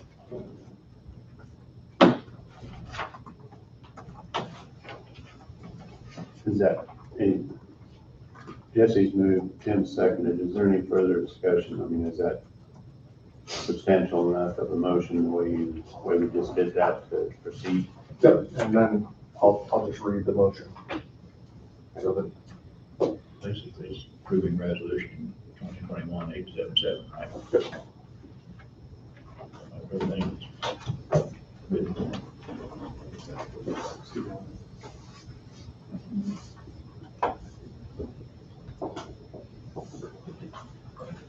Do you want to read? Yep, I'll read it.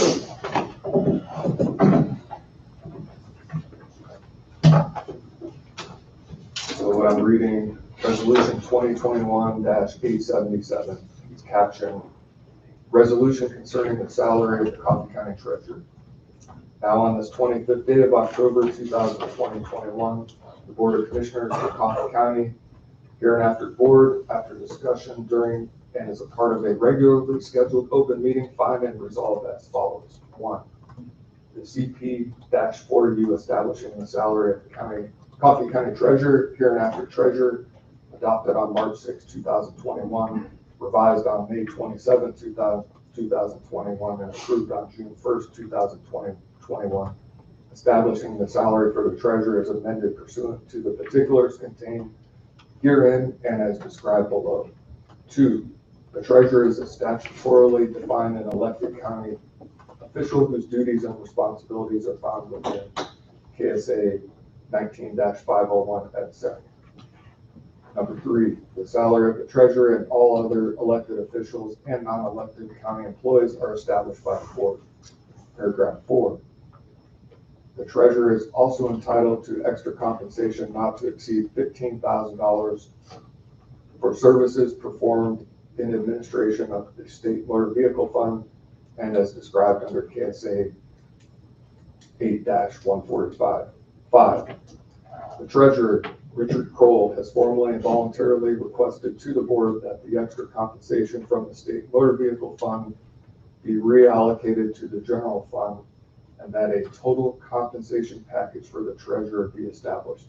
The total compensation package will be considered compensation for 100% of all duties completed by the Treasurer, to include work performed for the state of Kansas. For reference, the extra compensation available and paid to the Treasurer under KSA 8-145 over the last 4 calendar years has been as follows. $10,197.35 in 2020. $10,215 in 2019. $10,210.15 in 2018, $10,170.99 in 2017. Paragraph 6, the total compensation package of the Treasurer, Richard Kroll, shall be established as an annual salary of $61,500 and no cents, which takes into consideration the request of the Treasurer to reallocate the extra compensation of State Motor Vehicle Fund monies available under KSA 8-145 into the general fund. Paragraph 7, all other provisions contained within the CP-4U form establishing all other salaries for elected officials, except as specified herein for the Treasurer, shall remain in full force and effect. Paragraph 8, this resolution shall become effective as of 12:01 a.m. on the 12th day of October 2021, and will remain in effect until the expiration of the term of office of the treasurer or upon the resignation of the treasurer or as otherwise set forth herein. Paragraph 9.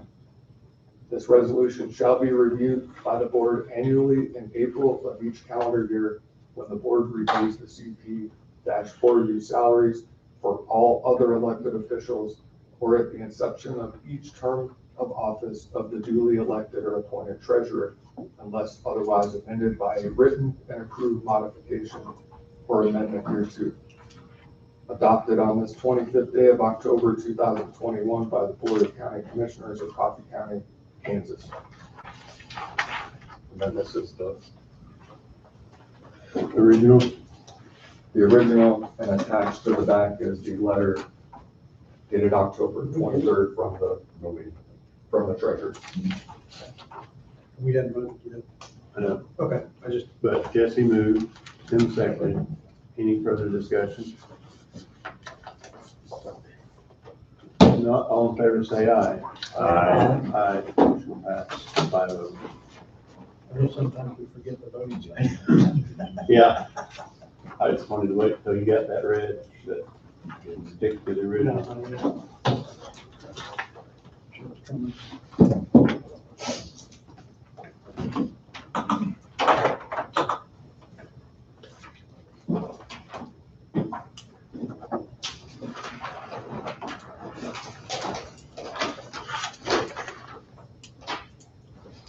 All right. Have you anything else? Super Bowl.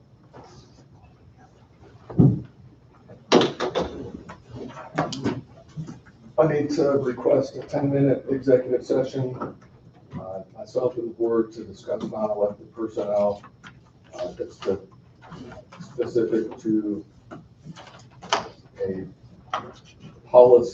internal policy issue in question for the board to resolve regarding a request made by a county employee. 10 minutes, myself and the board. I'll make the motion. 10 minutes, you said? 10 minutes. So, Tim's moved, Bob seconded. All in favor say aye. Aye. We're doing it 12:05 for 10 minutes.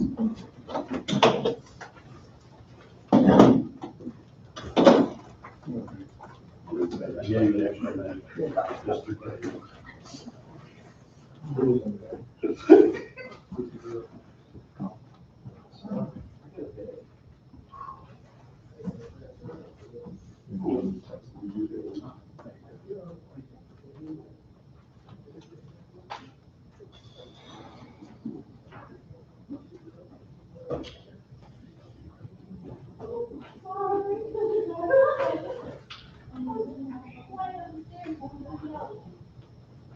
Where is the shortage?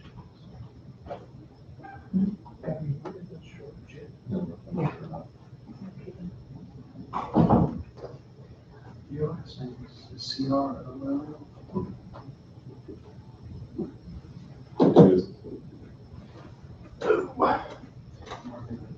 Church is cheap. Thanks to Pizza Hut. Everything's done. Everyone back to home, so there's like-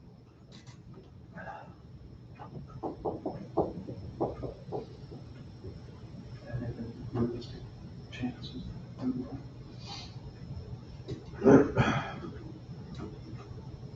If you're gonna have to replace either grill or salsa and chips. A lot of salsa and chips. Yeah.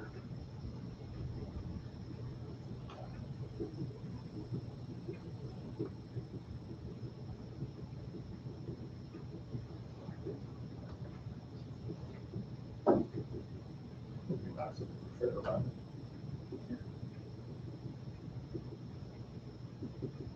That last one there. It's not going to change how it works and stuff.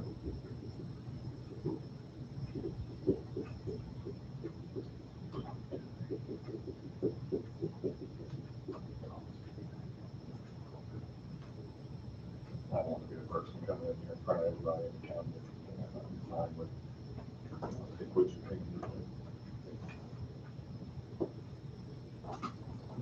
come with. And you end up with 50 or 60 hours a week. Yeah, you'll finish up stuff. Okay, see you there. 11 months. Yeah. Idiot.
Figuring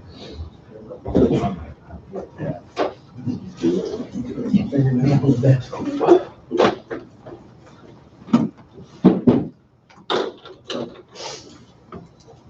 Have you anything else for us, Mr. Louis? Not for today, just, I think no actions being taken, the matters being taken under advisement by the board. And the issue will be potentially discussed more in detail at a later date and time. No further action on that particular issue. Any questions for me? Anything for the roundtable? I think that was my roundtable. Okay. Andy? I have nothing. I'd like to have an executive session with the board, Wade, for 10 minutes in reference to vacation and sick leave. In reference to what? Vacation and sick leave policy. I'll second. We probably need to clean that up. So my impression is it's for legal advice related to the vacation policy and interpretation of the policy. Correct. What you said, Ronnie. Yes. You just said it in a different way. So I just want to make sure I processed it right. So it's under the attorney-client exception to the Kansas Social Media Act, right? Correct. All right.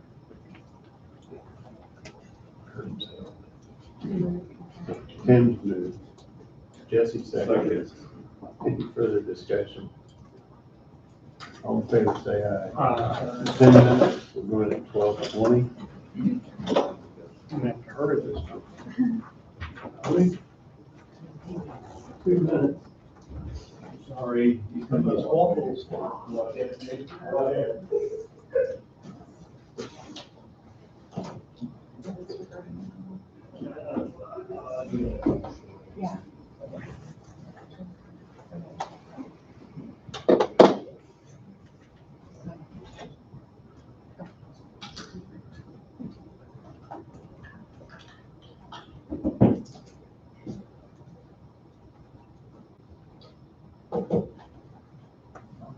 Show how this is Washington State.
Turn it back. So I don't want to go out of turn. I just remembered one final maybe tidbit for seed the plant before my time was done. I think the board should chew on and consider having the ability to, at some point in time in the very near future, to have a joint meeting with the Burlington City Council. I think that would, obviously need to be coordinated with them, but I think there's enough going on between the city and the county right now that wires are being crossed, there's miscommunication, and so both entities can get back on the same page, move forward. I think both want to move towards making the city and the county a better place, and some recent actions or inactions that sort of made things maybe a little bit more tenuous than they need to be. And I think that everybody just needs to sit down in the same room and have a joint meeting and everybody get on the same page, because the common goal is to make this county a better place, to make the city a better place. And how better to do that than to get everybody together and have a joint meeting. And I think the city would be receptive to that. And I think it's important that both sides get together and show mutual respect for each other. They don't have to agree, and they're not going to, but they have different goals than the county. But there's a lot of goals that are similar or the same, and I think that, so that's my seed planning. I think that should happen within the next couple of months. It would take coordination with the city. It may require a meeting after hours again, but I think it's an important step to take for this board.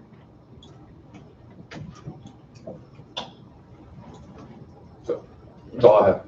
Based on what we heard this morning, I think it'd be great if we sat down and aired out some differences or issues or reach some common ground.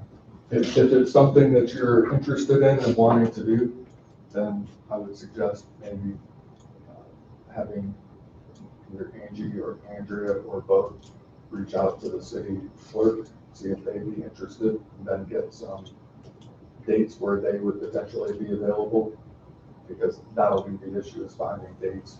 They have their city council meetings, the first and the third of every month, so it couldn't be during that time, or maybe it could, I don't know.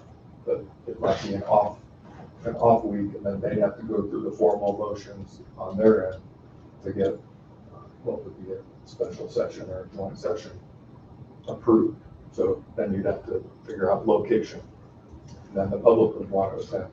So it might have to be at a different venue, similar to what the county special meeting was. If we were inviting them, we could just invite them here from you. I mean, that's a possibility. A lot of council members have jobs. I mean, in the evening, not necessarily during the day, but in the evening. So would there be enough space to accommodate? If we look at our last special meeting, and we had approximately, 70 attend? I don't know how many I people would wouldn't attend. think this meeting would be the same thing as that last one. And that I don't know. You might be exactly right. It would be. So I'm just throwing it out there to chew on, and I like a lot of things better to have it, the space, and not need it than need it and not have it. Do it on neutral ground. I think it's a good idea. so, Have Andrea reach out. okay, that's all I have. Nancy, you said you had nothing for roundtable? Took care of mine. Oh, You might have- Doral, you have something you want to share with us? If you got a minute or a second, sorry just to pop in, but I just wanted to give you an update on the building progress. We did receive a set of documents, or have received a set of documents last week. It's my understanding these are about 50% complete at this point in time, but if any of you would like to look at where we're at, they're up in the office. Feel free to stop in and take a look. We're trying to progress as steadily as we can, keep things in motion. And we've had 2 reviews with the architect to kind of look at things, clarify things, and we're trying to keep it simple and trying to keep it low. So anyway, I just wanted to give you a brief update. Appreciate the time. Thanks, Carl. Tim had nothing. Jesse? I brought mine up about the reaching across the boundary line for Livonia Township, so. Bob? Only thing I'd have, just 3 of us attended the KAC meeting last Monday, Tuesday, Wednesday. And I think on mine, and I think Jesse and Tim probably agree, you know, most of it was pretty productive. Like you go to any other meeting, there's parts of bits and pieces of it you don't pick up much. There was 12 or 13 breakout sessions, and every breakout session lasts for an hour. And each one of them had 3 different areas you could go to. So KAC, there are different breakout sessions. They have a total of 30 plus various meetings with various topics. And I know they planned this around 200 people registering in. They ended up with 360. So it kind of sends a message out there that there's a lot of people wanting to know about what is really going on. And I know a lot of the topics, mental health was talked about quite a bit. Mental health and COVID-19. The only issue I probably had with a lot of the breakout sessions that I attended, they normally had from 2 to 4 speakers at each one. Basically, all the speakers was from Johnson County or Raleigh County. 2/3 of our counties have less than 10 or 12,000 or less than 20,000. To me, they probably should have dropped down and had a lot of communications from lower populated counties. But the home rule, the commissioner side of it, they talked about that for an hour and a half. And that discussion came up today. SB 13, a revenue neutral, they still got a lot of work to do on that to get that down to where it probably should be, either that or change it to a certain extent. But I know for myself, for the most part, I thought it was a meeting well attended, and lots and lots of good information came out of it. Jesse and I did discuss it with one of the KAC officers that maybe do it in a 2-day session versus a 2.5 day, because the half of that second half day was exhibits, was open, and you know, you spent an hour in there. The rest of the afternoon was pretty unproductive. But so he made a comment that they would at least discuss it. But just give you an update that it is one of the better KAC meetings that I've had the opportunity to attend. Thank you. I've been to, sorry I missed this one, but the ones I've been to, I do get some good and valuable information out of them. I don't think they're all useless. Yeah. Some of the topics probably weren't quite as good as what they should have been, but it's hard. You got 36 or 38 different topics. It's hard for all of them to be with a lot of value. But The first day complaints, the biggest complaints we had the first day is we couldn't hear the speakers. yeah, And they jumped on that the second day, and they brought added speakers in, so we could hear. and then you got some speakers that don't know how to use a mic to hold it down here. Yeah. So they need to do a better job of telling the presenters to use it. And if they're not, have somebody available to tell them to handle it right. But they did improve it. Yeah, they After it did. brought to their attention.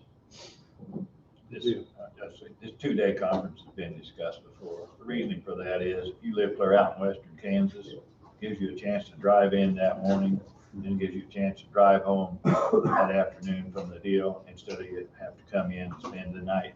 So even though we're 80 miles from it, you got to take into consideration the rest of the people in the state too are not within that same distance. Yeah. Of course, that's Why it's that way. That's the last spring, though, they moved it to Liberal. So maybe they need to select a site in between Wichita, or maybe even Slime, a little more central located. They've done that before too. I know, Wichita 2 or 3 years ago. It's impossible to get a perfect fit. Yeah.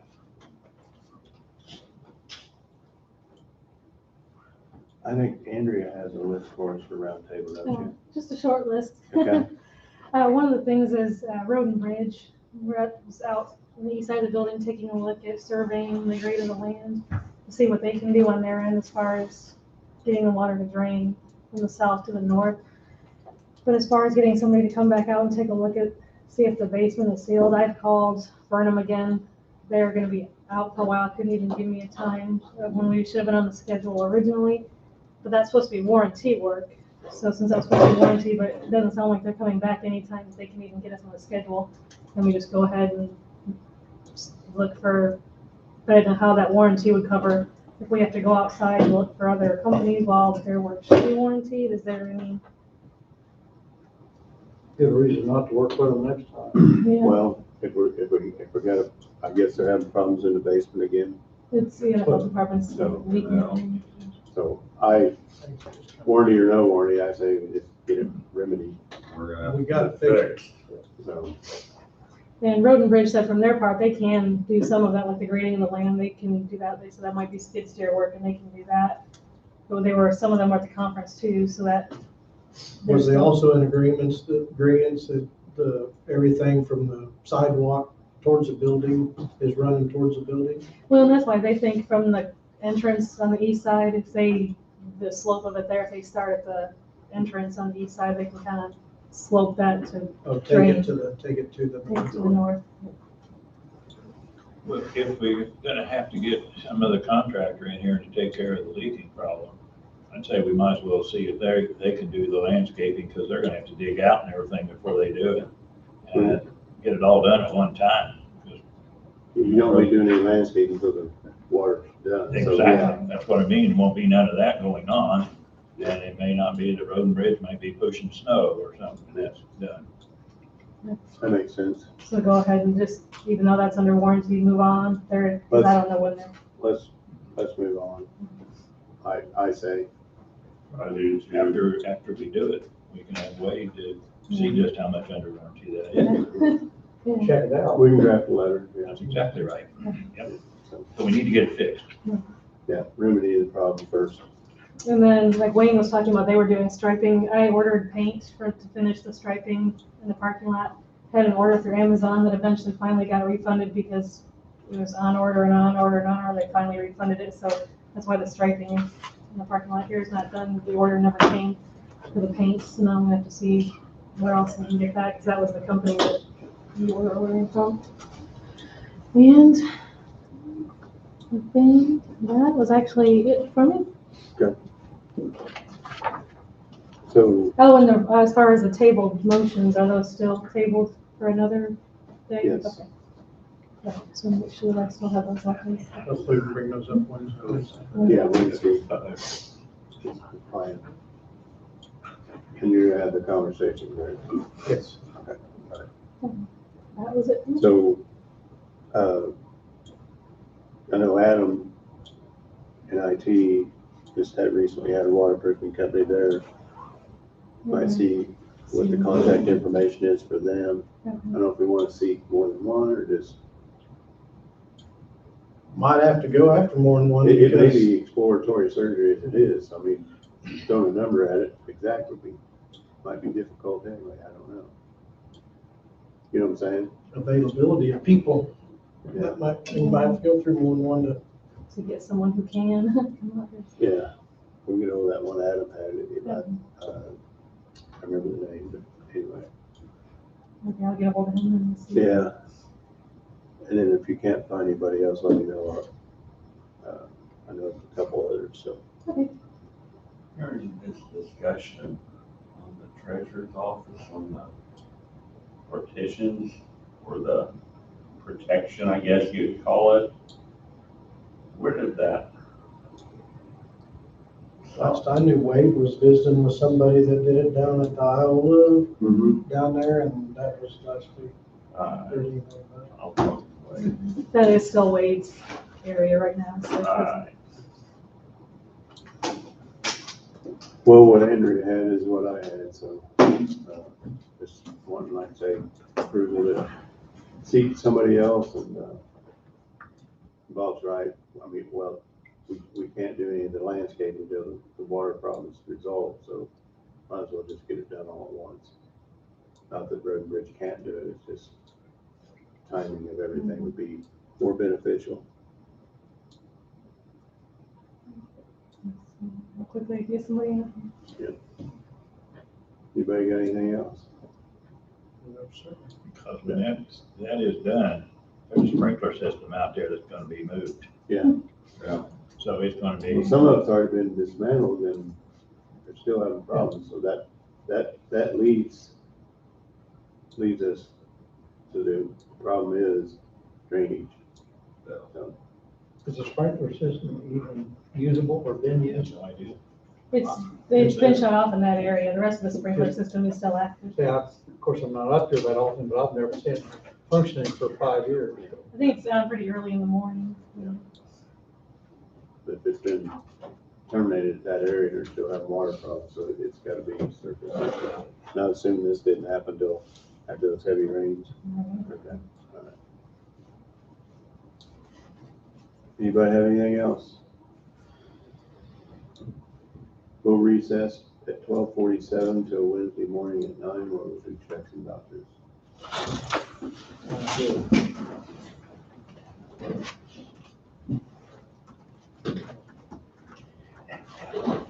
Andrea, on Wednesday, looks like it's gonna be a long morning and lunch.